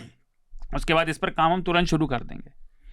और आपका ईमेल मैं रख लूँगा, मैंने ये नोट कर लिया है कि अगर फाइनेंशियल इंस्टीट्यूशन उसे कैसे देखते हैं तो आपको मैं बिल्कुल संपर्क करूँगा। तो जैसा हमने सुर्खियों में भी जिक्र कर दिया था और थोड़ा सा इस बातचीत में भी आ गया कि चुनावों से जुड़ी भी खबरें लगातार चल रही हैं। तीसरे फेज़ की मतदान 7 मई को है, मंगलवार को, और कांग्रेस ने कल रात ही बड़े दिन से कयास लग रहे थे कि कहाँ से लड़ेंगे राहुल गांधी और उनकी बहन प्रियंका गांधी वाड्रा। तो प्रियंका गांधी वाड्रा का तो पता नहीं, लेकिन अमेठी से केएल शर्मा को, उनका पूरा नाम क्या था मेरे दिमाग से उतर गया, किशोर कुछ करना जी, केएल शर्मा को टिकट दिया गया है और रायबरेली से अपनी मां की सीट पर उत्तराधिकारी उम्मीदवार के रूप में राहुल गांधी उतर रहे हैं। और भाजपा की दूसरी जो है कैसरगंज सीट है, जिसका जिक्र हो रहा था अभी बात करते हुए, जहां से ब्रजभूषण शरण सिंह सांसद थे नहीं हैं, उनकी जगह अब उनके बेटे कर्ण सिंह को उम्मीदवार बनाया गया है। और जैसा हमने पिछली बातचीत में किया, क्योंकि वो उससे ज़्यादा जुड़ा हुआ है, साक्षी मलिक ने तो ये कहा भी कि तीसरे चरण में 95 लोकसभा सीटों पर मतदान होगा और 13 राज्यों की ये सीटें हैं, जिनमें गोवा की सीट भी हैं।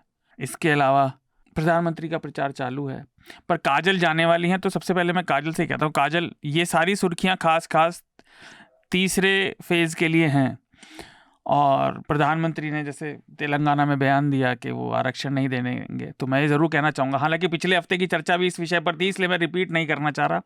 प्रधानमंत्री के बयान फेज़ दर फेज़ और दिन पर दिन, कम से कम मेरी नज़र में तो और ज़्यादा विश्वमन वाले होते जा रहे हैं, वेनमस। लेकिन उनके समर्थक झूल रहे हैं। पर इस चुनाव में एक बात साफ अब हो गई है कि पहले 2 फेजेस में मतदान का प्रतिशत पहले से काफ़ी ज़्यादा गिरा और कुछ जगह तो बहुत ज़्यादा गिरा है। वो पूरे देश में चुनाव हो रहे हैं तो कहीं वो गिरने की दर इतनी नहीं है, लेकिन कुछ जगह बहुत ज़्यादा है। जैसे मथुरा में, उत्तर प्रदेश में देखें तो बहुत ज़्यादा है, जो कि कुछ लोग कह रहे हैं कि भाजपा के लिए खराब है, कुछ लोग कह रहे हैं विपक्ष के लिए खराब है। तो आपकी टिप्पणी इन सब चीज़ों पे, इससे पहले आप जाएं। जी, 2 चीजें। चुनाव का प्रचार शुरू होने से पहले से ही मैं एक बात कहते आ रही हूँ कि ये जो चुनाव है इस बार, क्योंकि हमारी इकोनॉमी जिस तरह से चल रही है, जी, ये चुनाव ज्यादातर अर्बन वर्सेस रूरल वोट्स का चुनाव रहेगा। अच्छा, जो लोग हमारी अर्बन पॉपुलेशन है, जिनकी ज्यादातर जरूरतें पूरी हो चुकी हैं या पूरी होने के कगार पर है, वहां मुद्दे ये रहेंगे इंफ्रास्ट्रक्चर वगैरह वगैरह। पर आप एक चीज देखिए कि जो रूरल इंडिया है वहां पे डिस्ट्रेस बहुत ज्यादा है, जहां इसके वजह से कांग्रेस ने ये जो मैनिफेस्टो इनका जो बनाया है, जिसमें काफी सारे स्कीम्स ऐसे हैं जिससे रूरल इकोनॉमी में पैसा पंप इन किया जा सके, ऐसा उनका कहना है। तो मैंने जो भी ऑब्जर्व किया है कि ये जो पैटर्न है इसमें अर्बन और रूरल वोटिंग का बहुत अलग रहेगा। There could be an advantage to the opposition in the rural areas और इन द पुअर लोकेलिटीज। जी, क्योंकि एक चीज ऑपोजिशन शायद अच्छे से मैसेजिंग दे पाई है कि क्रोनी कैपिटलिज्म का जो मैसेज है वो शायद कहीं ना कहीं अच्छे से घर कर गया है इलेक्टोरल बॉन्ड्स और अदानी को लेकर। Even those who support the BJP, वो मानते हैं कि भाई हाँ ये है। नहीं देखिए, महंगाई तो उन्हें भी झेलनी पड़ रही है भले ही वो मुंह पे ना कह पाए नहीं मोदी जी सब ठीक काम कर रहे हैं, पर पैसे तो देने ज्यादा पड़ ही रहे हैं। जी, और हम आए दिन मुंबई लोकल्स में भी, जैसे मेरे एक दोस्त थे, इलेक्टोरल बॉन्ड्स की स्टोरी के अगले ही दिन मुंबई लोकल में वो जा रहे थे, तो वो देखिए बोरीवली से लोकल लेते हैं और बोरीवली में काफी ज्यादा गुजराती पॉपुलेशन है। तो वो ट्रेन जो होती है गुजरातियों से भरी रहती है और हर किसी ने हर कोई इसी बारे में चर्चा कर रहा था और सबने माना। उन्होंने जिनकी भी चर्चा सुनी वो कह रहे हैं कि सबने माना कि भाई झोल तो है, ऐसा उनके अपने लोकल ऐसा लैंग्वेज किया रहेगा, इतना तो नहीं हो निकल सकता झोल तो है। पर अभी ये बात अलग है कि वो उसे करप्शन की तरह देखते हैं कि एक बिजनेस प्लान की तरह देखते हैं, वो आपको वोटिंग के बाद ही पता चलेगा। बट पॉइंट ये है कि वो जो छवि थी 2014 में या कि this is an incorruptible person, this is a person who does not have any attachment to any material goods, वो वाली छवि थोड़ी धूमिल हो चुकी है। टेफलॉन कोटिंग अब खुरच गई है दिल्ली आके थोड़ी सी तो छवि वो धूमिल हो चुकी है। गुजरात की सीटें, मैं आपको इंटरप्ट कर रहा हूँ बार बार, सॉरी, बट गुजरात की सीटों पर भी इस फेज में चुनाव है, 26 में से 25 पे, क्योंकि एक पे तो जीत पहले ही हो चुकी है सूरत वाली पे, उस पे कोई उम्मीदवार ही नहीं बचा। देखिए गुजरात का तो मैं आपको ये कहूंगी कि आपका रीजनल प्राइड और the fact that his tenure in Gujarat as largely positive when it comes to development। जी देखिए इसकी कई वजह हैं। एक तो ये कि अर्ली 2000 था जब आपको एक्चुअली लिबरलाइजेशन के फायदे प्रत्यक्ष दिख रहे थे, तब का टेन्योर था मोदी जी का, और तब Gujaratis because of their entrepreneur spirit उसका काफी फायदा उठा पाए। सो आई वुड ऑलवेज क्रेडिट कि ये सिर्फ और सिर्फ बीजेपी या मोदी का नहीं, it's also down to the entrepreneur spirit of the Gujarati that whatever development happened there at that particular time। But ये मोदी के लिए ऑफ कोर्स एक टॉकिंग पॉइंट बन गया पीएम मोदी के लिए, और क्योंकि गुजरात का एक पॉजिटिव इमेज बन गया उनके कार्यकाल में, सो आई डोंट सी कि गुजरातीज उनके अगेंस्ट वोट करेंगे। जो एक सीट ऑलरेडी जीत चुके हैं, ऑपोजिशन ने कयास यही लगाए थे कि वो सीट शायद थोड़ी डिफिकल्ट रहेगी। अगर आप 2019 में भी देखें तो 2019 में भी काफी सारे प्रोटेस्ट हुए थे, क्योंकि जीएसटी की वजह से जीएसटी के बाद आए थे, और सूरत में जीएसटी को लेकर काफी प्रोटेस्ट हुए थे। तो सूरत की जो सीट है, सूरत की जो जनता है, वहां असंतोष काफी समय से शुरू है, पर ये एक नया ही तोड़ निकाल लिया है इन्होंने, तो हम कुछ कह नहीं। सूरत में मेरे व्यक्तिगत जानकार रहते हैं और वहां की पब्लिक बहुत गुस्सा थी 2019 में, तो जीएसटी की वजह से बहुत गुस्सा थी। पर आपके जाने का समय है, तो आप जाएं उससे पहले हमारे श्रोताओं के जीवन को समृद्ध करने के लिए आप कोई भी 1, 2, 3, 4 जितनी भी रिकमेंडेशन देना चाहें, वो कुछ भी हो सकती है, कोई किताब, फिल्म, संगीत, रिपोर्ट, ऑफ कोर्स अपनी रिपोर्ट, अपनी कुछ लेखनी, बिल्कुल सेल्फ प्लग जरूर करना चाहिए। जी, मैं सेल्फ प्लग तो नहीं कर रही हूँ, पर ये चुनाव का मौसम है, और आजकल के साहित्य में जो भारतीय साहित्य है उसमें जो उसमें सटायर जो है वो बिल्कुल चला गया है। एक दौर था 50s, 60s, 70s, 80s का, जब वो चरम पे था जी। और उस वक्त एक लेखक थे हिंदी के जो बहुत ही मशहूर थे इसके लिए, वो है हरिशंकर परसाई जी। मैं कहना चाहूंगी सबसे कि जाइए हरिशंकर परसाई की हर एक सटायरिकल पीस, हर एक निबंध पढ़िए, और आप देखिए कि वो कितना अभी भी रेलेवेंट है। जी। उन्होंने हर बात जो कही है वो आज भी हो रही है, तो कहीं ना कहीं ये हमें भी सोचना चाहिए कि हम ये चीजें क्यों सह रहे हैं। जी, धन्यवाद Kajal, thank you for joining us. Kajal अभी तक हमारे साथ जुड़ी थी। प्रियंका, ये तो जो तीसरा अब चुनाव का फेज, जो तीसरे चरण की वोटिंग होगी 7 तारीख को जी, उस पर आपने क्या क्या देखा? और एक चीज़ तो मैं, जैसे मैंने अभी बताया श्रोताओं को गुजरात की बात, तो ये मेंशन करना थोड़ा सा ज़रूरी है कि गुजरात ही नहीं, गोवा में भी चुनाव हो रहे हैं। कई बार हम छोटे राज्यों में जहाँ सीटों की संख्या कम होती है उन्हें नज़रअंदाज कर देते हैं मीडिया में, ऐसा नहीं करना चाहिए। तो गोवा की, नॉर्थ गोवा और साउथ गोवा पे भी चुनाव हो रहे हैं, वो भी याद दिलाना चाहूँगा। ये बड़ी महत्वपूर्ण सीटें हैं और इनमें खास तौर पे काफ़ी कांटे की टक्कर रहती है। इतना आसान चुनाव ये नहीं होता, हालांकि भाजपा जीतती आ रही है, पर खासतौर से साउथ गोवा का चुनाव काफ़ी टक्कर वाला रहता है।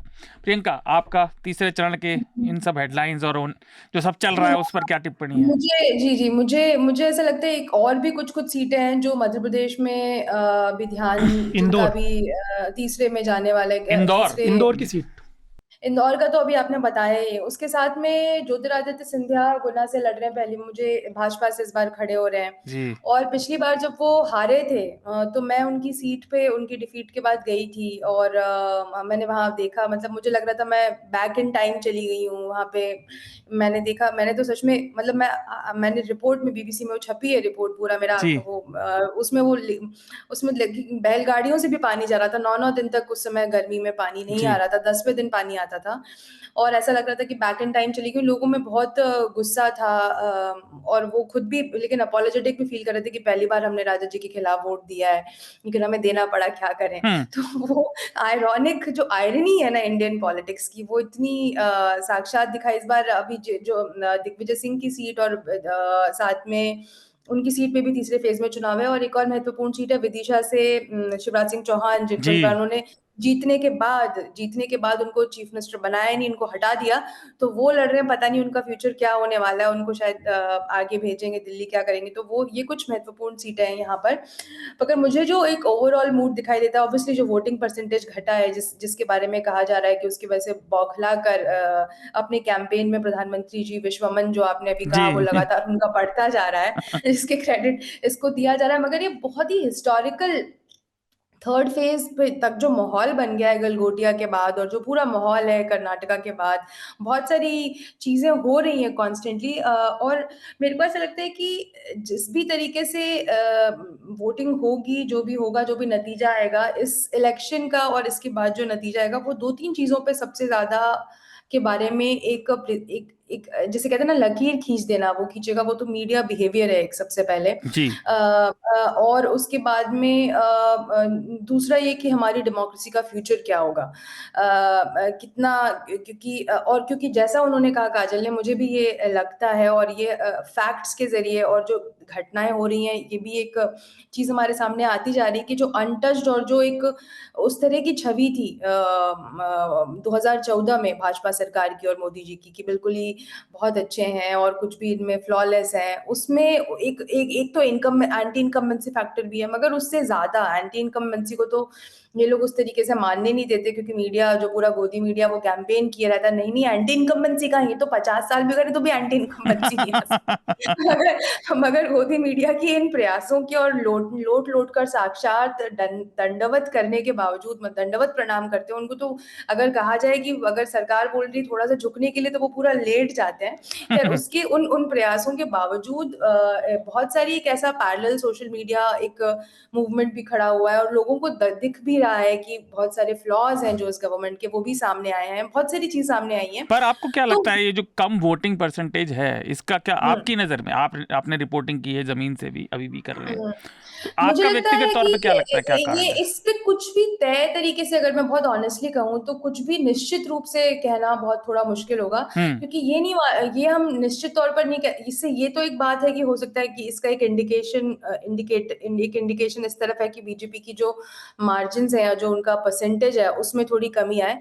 मगर ये अपोजिशन के साथ कैसे प्ले आउट करेगा, ये भी देखने वाली बात होगी। तो उस पर एकदम से मैं भी ये जरूर है कि अगर उनकी विक्ट्री बहुत हाई परसेंटेज से, या लॉस जो भी हाई परसेंटेज से होने वाला है उसकी उसमें कमी होगी, वो तो नजर आता ही है, वो तो एविडेंट है ही। मगर अपोजिशन के साथ कैसे प्ले आउट करेगा, ये अभी नतीजा आने के बाद ही साफ हो पाएगा। और लेकिन एक बात जो नतीजे आने से पहले स्पष्ट है, वो है कि बढ़ती संख्या में वोटर्स के अंदर उदासीनता है अक्रॉस द बोर्ड। ठीक तो है। वो वोट करने नहीं जा रहे हैं, इतनी मूवमेंट और इतना हल्ला गुल्ला होने के बावजूद, इतना सोशल मीडिया द्वारा बोले जाने के बावजूद भी। तो ये एक, और फर्स्ट टाइम वोटर्स कितने जा रहे हैं वोट करने, उनके परसेंटेज में भी कमी बताई जा रही है, तो वो भी एक चिंता की बात है। जी, तो अवधेश, मैं आपकी टिप्पणी लूँ उससे पहले जो एक बात प्रियंका ने बोली, चर्चा के श्रोता जानते हैं, ये जो वंशवादी लोग हैं ना, जो राजे महाराजे समझते हैं, मेरे नस नस में आग लग जाती है इनके नाम से। मुझे बहुत नफरत है इन लोगों से, अपने आप को राजा बताते हैं जो, है ना। तो आप उसे चंद्रशेखर आज़ाद वाला सेंटिमेंट कह सकते हैं, भैया हम आज़ाद पैदा हुए थे, हम आज़ाद ही मरेंगे, तुम राजा हो अपने घर के। लेकिन न्यूज लॉन्ड्री का एक शो भी है, मैंडेट 2024, श्रीनिवासन जैन के साथ, तो वो अपने दूसरे एपिसोड के लिए वहीं गए हैं गुना। और अच्छा। हमारे न्यूज लॉन्ड्री के साथी हैं प्रतीक, उन्होंने भी पहले भी पिछले लोकसभा चुनाव के आसपास ही उन्होंने भी गुना से डिटेल रिपोर्ट की थी कि उस लोकसभा क्षेत्र की हालत इतनी दयनीय है, पर उस समय को छोड़ देते। मैं अभी का बताता हूँ। इस एपिसोड में आपको देखा है कि लोग शिकायत कर रहे थे कि असल में 6 घंटे लाइट आनी चाहिए, लेकिन 6-6 दिन तक नहीं आती। तो 6 घंटे भी अब अजीब ही बात है, लेकिन तो अब पानी नहीं है। और उनका चौथी पीढ़ी लड़का, नाम है महानार्यमन सिंधिया, वो कैंपेन कर रहा है और कह रहे थे मैं आया तो हूँ आपसे सुनने, आप अब की बार जिता दीजिए हमारी फैमिली की। ये मैं अक्षरशः बता रहा हूँ, जनता से बात कर रहे थे। मेरे परिवार का समाज सेवा का इतिहास है और अब की बार आप जिता देंगे तो हम स्कूल भी बनवा देंगे। एक जगह लोग कंप्लेन कर रहे थे कि प्राइमरी स्कूल नहीं बना हुआ और बिजली के लिए कर रहे थे। मैं आया हूँ सुनने के लिए आपकी बात। तो ये एहसान है, एंटाइटलमेंट इतना उस लेवल का है कि कह रहे देखो मैं आया हूँ ना सुनने तुम्हारी बात, अब की बार जिता दो तो काम हो जाएगा। जब तुम्हारे इतिहास, जब तेरे परिवार का, मैं तुम्हारे भी नहीं कहूंगा, तेरे परिवार का इतिहास समाज सेवा का, तो अब तक क्यों नहीं बनाए? 4 पीढ़ियां हो गई। खुद पढ़ा हुआ है लंदन स्कूल ऑफ इकोनॉमिक्स और येल का, यहाँ प्राइमरी स्कूल भी नहीं बना हुआ। सही बात। मैं भी गया था, वहाँ बहुत दयनीय स्थिति है। मैं कई गाँवों में वहाँ घूमा हूँ, मैंने देखा है कि मतलब दूर दूर तक सड़कें ही नहीं है। इत्तेफाक से जब मैं गया तो वहाँ बारिश हो रही थी तो बारिश ने तो सारी पोल खोल दी। मतलब मैं तुम्हारी गाड़ी का, हाँ मतलब मैं ऐसी एक जगह तो मैं ऐसी जगह फंसा कि वो चौराहा था, तो उस चौराहे पे चारों तरफ रास्ते थे गाँव के, तो ये समझ ही नहीं आ रहा था कि इधर चले जाओ वो एक सा है, इधर से वो पक्की सड़कें थी, सब टूट चुकी हैं। बहुत ही दयनीय स्थिति है। नहीं, बाकी तीसरे फेज पे टिप्पणी आपका राहुल गांधी पे क्या टिप्पणी है, तुमने रिपोर्ट की थी वो। पर ये देखो, ये बात तो सही है, कोई तुम्हें बुरा लगे या ना लगे, पर किसी को भी, तुम्हें से मेरा मतलब है सुनने वाले को, पर ये तो कहा जाएगा भाई लड़ने का जज्बा दिखाई नहीं देता। मैंने जो 3 महीने पहले बोला था, जो अड़ने का होता है कि नहीं हम चाहे हार जाए तुम्हें आसानी से नहीं जीतने देंगे, वो नहीं दिखता इनमें। अब देख तीसरे फेज की उस पर क्या देखिए, एक बात तो क्लियर है कि जो 2014 और 2019 में था माहौल, वो तो नहीं है। अच्छा, ये तो बिल्कुल पक्की बात है। एक सर के बदले 10 सर लाएंगे, 15 करोड़ रुपए खाते में आएंगे। 15 लाख 15 लाख रुपए 15 लाख रुपए हर आदमी के खाते में आएंगे। ठीक है, किसानों की आय दोगुनी हो जाएगी। जो ये सब जुमले थे ना, वो तो अब नहीं है। ये तो बात माननी पड़ेगी। सबका साथ, फिर सबका विश्वास हुआ, फिर सबका साथ, सबका विश्वास, सबका बंटा था सबका प्रयास, तो ये सब तो अब नहीं चल रहा है।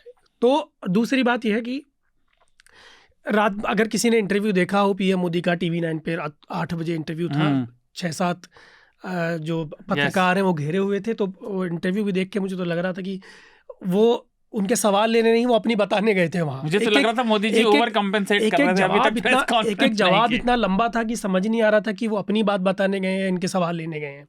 और हर भाषण में वहाँ भी हिंदू मुस्लिम के बिना बात ही नहीं बन रही है। हर जो है बात में मुसलमानों का जिक्र हो रहा है। तो ये वाली सब चीज़ें जो है आदमी को समझ में आ गया कि कुछ तो गड़बड़ है। तो पहले वाली स्थिति तो है नहीं, तो स्थिति तो बहुत दयनीय है इस समय। अब कितना ये लोग भुना लेते हैं वो देखने वाली बात है। बात करते इन दोनों सीटों की, जहाँ पे चर्चा चल रही थी कि भाई अमेठी से राहुल गांधी या रायबरेली से प्रियंका गांधी, या प्रियंका गांधी अमेठी से तो रायबरेली से हो। नहीं, मैं आपकी टिप्पणी कैसरगंज पे चाहूँगा। देखिए, आपने उस समय भी फील्ड से रिपोर्ट किया था और अभी भी किया। कैसरगंज से ब्रजभूषण सिंह के बेटे को ही टिकट दे दिया है। इसकी मुझे तो नहीं लगता कि बहुत लोग इसे चाहेंगे, मतलब ये लोगों की आंखों में ये चीज़ खटकेगी नहीं। लेकिन उस आदमी का रोला है वहाँ, आपको ये बात माननी पड़ेगी। बेसिकली उनका बेटा नहीं लड़ रहा चुनाव, वही लड़ रहे। हाँ, वो तो ठीक है, ये क्लियर है। तो मुझे नहीं लगता कि बहुत ज़्यादा फर्क पड़ने वाला है कुछ।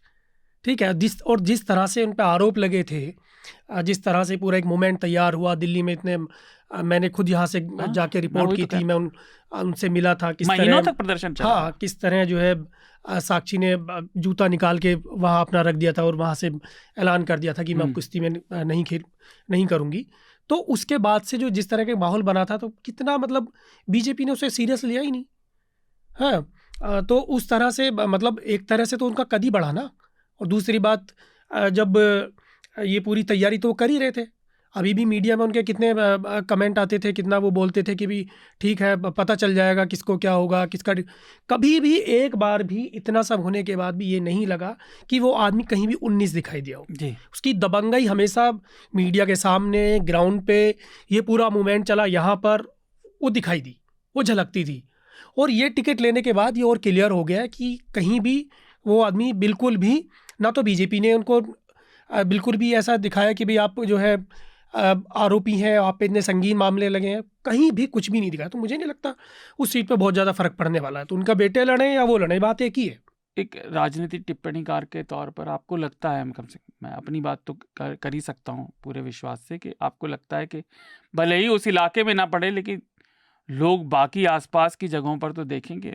देखिए, इतने आरोप लगने के बाद भी जब कोर्ट भी सीधा सीधा उस व्यक्ति को कह रहा है कि आप ऐसा नहीं कर सकते, उन्हें जो 19 एक जगह वो दिखे, वो केवल कोर्ट में ही थे जहां उनकी नहीं चल पाई। हाँ, जी प्रियंका। मुझे एक छोटी सी बात इस पे कहनी थी। जी जी बताइए। अ, कि ये कैसरगंज की जो सीट है यूपी जी। की, अभी इस पे जो भी नतीजा आएगा, मेरे को लगता है वो इतना रिमार्केबल है, और वो इस देश की औरतों को बता देगा, और वो एक क्लियर मैसेज होगा हम सबके लिए। मैं इसको ऐसे देखती हूँ, कम से कम। हम्म। मैं इसको ऐसे देखती हूँ कि हमारी सेफ्टी की और हमारी कितनी परवाह है इस देश को, हमारे सिटीजन्स को या लोगों को, एस्टैब्लिशमेंट को। क्योंकि अगर लोग उनको वोट देते हैं, जिसकी एक बहुत पॉसिबिलिटी जैसा प्रचार से और इन सबसे लग रहा है, ब्रिजभूषण के बेटे को, जो कि एक, जैसा कि अभी अवधेश ने कहा कि वो उनको ही वोट देना है, मतलब ब्रिजभूषण को वोट देने के जैसा ही है। उस इलाके में तो तो इस उनका दबदबा है ही। दबदबा है उनका, और अगर उनको वोट दिए जाते हैं और अगर वो जीतते हैं, तो इसको मुझे लगता है इंडियन वुमेन, भारतीय स्त्रियों को इसको एक मैसेज की तरह लेना चाहिए कि हमारा बेस्ट भी, हम अपना सीना भी निकाल के, हम अपना मतलब कलेजा भी, जिसे कहते हैं ना, दिल निकाल के आपको देते हैं, अपना बेस्ट करें, हम आपके लिए सोने के पदक ले आए, हम आपके लिए पूरी दुनिया में नाम रोशन कर दें, हम कुछ भी कर दें। लेकिन जो मतलब हमारे साथ अगर इंडियन वुमेन के साथ अगर कुछ भी वायलेंस होती है, सेक्सुअल हैरेसमेंट होता है, उसके खिलाफ कुछ भी आवाज उठाएं, देश के प्राइम प्रोटेस्ट स्पॉट पर, जंतर मंतर पर खड़े होकर हम रोएं, अपने मेडल दे दें, वहां पे रखें, जूते रख दें, कुछ भी करें, नोबडी गिव्स अ डैम, किसी को कोई फर्क नहीं पड़ता, इनकॉन्सिक्वेंशियल सिटीजन्स हैं, ये चीज एस्टैब्लिश हो जाएगी। फिर इस पॉइंट से हमको शुरू करना होगा कि अब हमें आगे क्या करना है, या किसी को भी, जैसे क्लास होती है, कास्ट होती है, कैसे कि women, how should they consolidate their power, हमें ये इन मैकेनिज्म्स की ज़रूरत है। कैसे करना है कि भाई लोकसभा में हमारी रिप्रेजेंटेशन बढ़े, किस तरीके से अपनी आवाज़ को पहुंचाया जाए, कैसे जस्टिस इंश्योर किया जाए, और कैसे ये बात इंश्योर करी जाए कि कम से कम जिन लोगों के ऊपर इतने सिवियर एक्यूजेशंस हैं, उनके बच्चों को, या उनको इस तरीके से जैसे कहते हैं ना कि कान यहाँ से घुमा के बजाय यहाँ से घुमा के पकड़ना, बाप की बजाय बेटे को सीट देना, और उनको पार्टी में इस तरीके से मतलब इस तरीके से उनका एक पब्लिक फेलिसिटेशन करना उनको, ये सब, ये दिस हैज टू स्टॉप। ये अगर ऑब्वियसली वो स्टॉप तो हो नहीं रहा है, उनको टिकट दिया गया है, तो ये पूरी प्रोसेस इसका नतीजा बताएगा, इस सीट का नतीजा, कि इंडिया बहुत, मुझे तो, मैं इसको ऐसे लेती हूँ, मैंने इसको बहुत पर्सनली लिया है, मेरे पास और कोई तरीका नहीं है इसको लेने का, और मैं इसको पर्सनली ही लूंगी। नहीं, तो आपकी बात मैं बिल्कुल ठीक है। जो मैं आपको बॉलीवुड वाला एग्जांपल दे रहा था ना, वो मैं इसलिए भी दे रहा था कि भारत के आम जनता में जो राजनीति से ज़्यादा मतलब भी नहीं रखती, बॉलीवुड एक उनके लिए बड़ा एक टॉप टियर चीज़ है। वो आशाओं का भी, सपने देखने का भी, है ना, और कई बार इंस्पायर होने का भी। और एक रियलिटी इंस्पायर्ड पिक्चर बनी जो हिट भी रही, है ना, जिसमें आमिर खान जैसे बड़े अभिनेता हैं शीर्ष के, जो दशकों से शीर्ष पे हैं, है ना, खान ट्रिनिटी बिल्कुल वाले। और जिसके ऊपर वो पिक्चर बनी, फोगाट बहनों पर, बिल्कुल वो भी बिल्कुल प्रदर्शन में थी। लेकिन तब भी आपको बलात्कार या यौन शोषण जैसे मामले का भी न्याय नहीं मिल पा रहा। तो आपको बताना चाहिए सब दिखावा है। दिखावा है, और आप उल्टा सिर्फ न्याय नहीं मिल पा रहा, वो बात भी है कि उसके बाद ये लोग चुप हो जाते हैं, वो भी नहीं होता। आप मतलब कहते हैं ना कि ब्रेजन है आप, आपको बेशर्मी, कोई आपके अंदर कोई मतलब सेंस नहीं है, आप उसको टिकट भी दिला रहे हैं, आप उसको फूल मालाएं पहना रहे हैं, आप उसको चुनाव में खड़ा कर रहे हैं, और आप वापस उसको जिताकर आप एक मैसेज देना चाह रहे हैं कि हमें कोई मतलब, हम जैसे हो रहा है ऐसा होता रहेगा, फेडरेशन में ये होगा, तो फिर मतलब उस वहां से फिर हमें हमें मेरा कहना है कि हम डिल्यूजन में ना रहे, इस देश की औरतें डिल्यूजन में ना रहे, उन्हें पता हो वो कहाँ खड़ी हैं और उन्हें शुरू कहाँ से करना है। तो वो ये मैसेज उनको इस सीट के नतीजे से, मैं ये सीट बहुत क्रिटिकल है, इसमें क्या होगा आगे समझ में आता है, देख मतलब नतीजे बताएंगे जी। तो आज की चर्चा को ही रोकते हैं, विस्तार से बात हो गई। रिकमेंडेशन की प्रक्रिया शुरू करते हैं। तो प्रियंका, आप अपना रिकमेंडेशन हमारे श्रोताओं के लिए दे दें। इस समय इलेक्शन चल रहे हैं और अगर मैं पोइट्री बहुत पढ़ती हूँ, तो मुझे लगता है कि अपने सेंस को बनाने के लिए और हम कहाँ से आए हैं ये बात याद करने के लिए, ये देश क्या था और कैसे लोगों ने इसको बनाया है, और हम ये सोच कर लोग वोट देने जाएं कि हम कहाँ से आए थे और आज कहाँ खड़े हैं। इसके लिए वो चाहें तो अगर धूमिल और निराला की पोइट्री वापस पढ़ सकते हैं, कम से कम धूमिल की तो पढ़ ही सकते हैं, वो बहुत एक्सेसिबल है और बहुत आसानी से समझ में आती है। और आजकल की जिस नारेवादी है उनकी कविता, मगर उसमें जो ग्रेविटी है वो आजकल की कविताओं में बिल्कुल मतलब गायब है। तो वो पढ़ें और उसके बाद उनको ये मालूम, मतलब हमें ये बात रियलाइज हो, पढ़ने से कई बार ये बात पता चलती है कि हम सब तो अभी पैदा हुए हैं, तो हमसे पहले भी इंडिया था और कैसे लोग थे, कैसे हम यहाँ तक आए हैं और कैसे हम इसको बर्बाद कर रहे हैं या होने दे रहे हैं। तो ना होने देने के लिए अपना वोट करें, जैसे भी सोच समझ के लोग वोट करें। तो इसलिए मुझे लगता है कि पोइट्री पढ़ें। पोइट्री आपको हर तरह के गुंडई से और हर तरह के वैमनस्य से और कम्युनल हर तरह की एक्सट्रीम भावना से अच्छा उपन्यास और अच्छा गद्य और अच्छा पद्य बचाता है। तो धूमिल और निराला की कविताएं। धन्यवाद प्रियंका, हमारे साथ चर्चा में जुड़ने के लिए शुक्रिया। Thank you so much. Thank you. Avdhesh, आपकी रिकमेंडेशन? तो बीते दिनों एक फिल्म देखने का काम किया गया। फिल्म का नाम है चमकीला। अच्छा, पिछले हफ्ते भी रिकमेंड हुई थी वो। अच्छा, किसी ने की थी? नहीं, तुम करो। तो मुझे अच्छी लगी फिल्म, देखी जानी चाहिए। कैसे एक दलित सिंगर अपनी पहचान बनाता है और अपना जलवा कायम करता है और फिर उसको मार दिया जाता है ना। तो ये फिल्म देखी जानी चाहिए, बहुत ही शानदार फिल्म है। और एक फिल्म और है, काफ़ी समय पहले देखी थी हालांकि, और ऐसे समय पे रिकमेंड करनी ज़रूरी है। 2022 में फिल्म आई थी द डिक्टेटर। तो अच्छा, 2012 में 2012 में द डिक्टेटर, उसका सीन बहुत ही बेहतरीन है। वो दौड़ लगाते हैं तो पीछे जो होते हैं उनको गोली मार देता है। तो बहुत शानदार फिल्म है, मुझे लगता है देखी जानी चाहिए। तो ये दो फिल्में मैं रिकमेंड करूंगा। हृदय की एक रिपोर्ट है, हृदय आपके चर्चा पर उन्हें सुनते भी रहते हैं। अच्छा, इसके साथ साथ मैं ये भी रिकमेंड करूंगा कि जो न्यूज़ लॉन्ड्री की जो कवरेज है, जो इस समय ग्राउंड पर हमारे रिपोर्टर्स हैं, और पूरा जो एनएल सैना का वो चल रहा है, मतलब बहुत ही उसको मतलब जो रिपोर्टिंग हो रही है उसको देखा जाए वीडियो को, और जो टेक्स्ट स्टोरी है उनको पढ़ा जाए। बहुत शानदार रिपोर्टिंग है, हमारे सारे रिपोर्टर्स ग्राउंड से कर रहे हैं। तो न्यूज़ लॉन्ड्री की तो सारी रिकमेंडेशन अवधेश ने दी थी, पर वो एक रिपोर्ट मैं ज़रूर दूंगा, क्योंकि मुझे जानवरों से और प्रकृति से इंसानों से ज़्यादा प्यार है। तो छत्तीसगढ़ में आदिवासियों और हाथियों का जो सामना हो रहा है, उस पर देश की एक रिपोर्ट है, वो देखे। और एक गेम का रिकमेंडेशन है मेरा, स्टेलर ब्लेड, एक नया गेम आया प्ले स्टेशन पे। मुझे तो बड़ा अच्छा लगा, कुछ खास कारणों से, अगर आप खेलेंगे तो आपको पता चल जाएगा क्यों। इससे ज़्यादा मैं नहीं बताऊंगा। तो ये दो रिकमेंडेशन है, इसके साथ ही इस हफ्ते की चर्चा को समाप्त करते हैं। काजल, प्रियंका, अवधेश, आप सभी का धन्यवाद।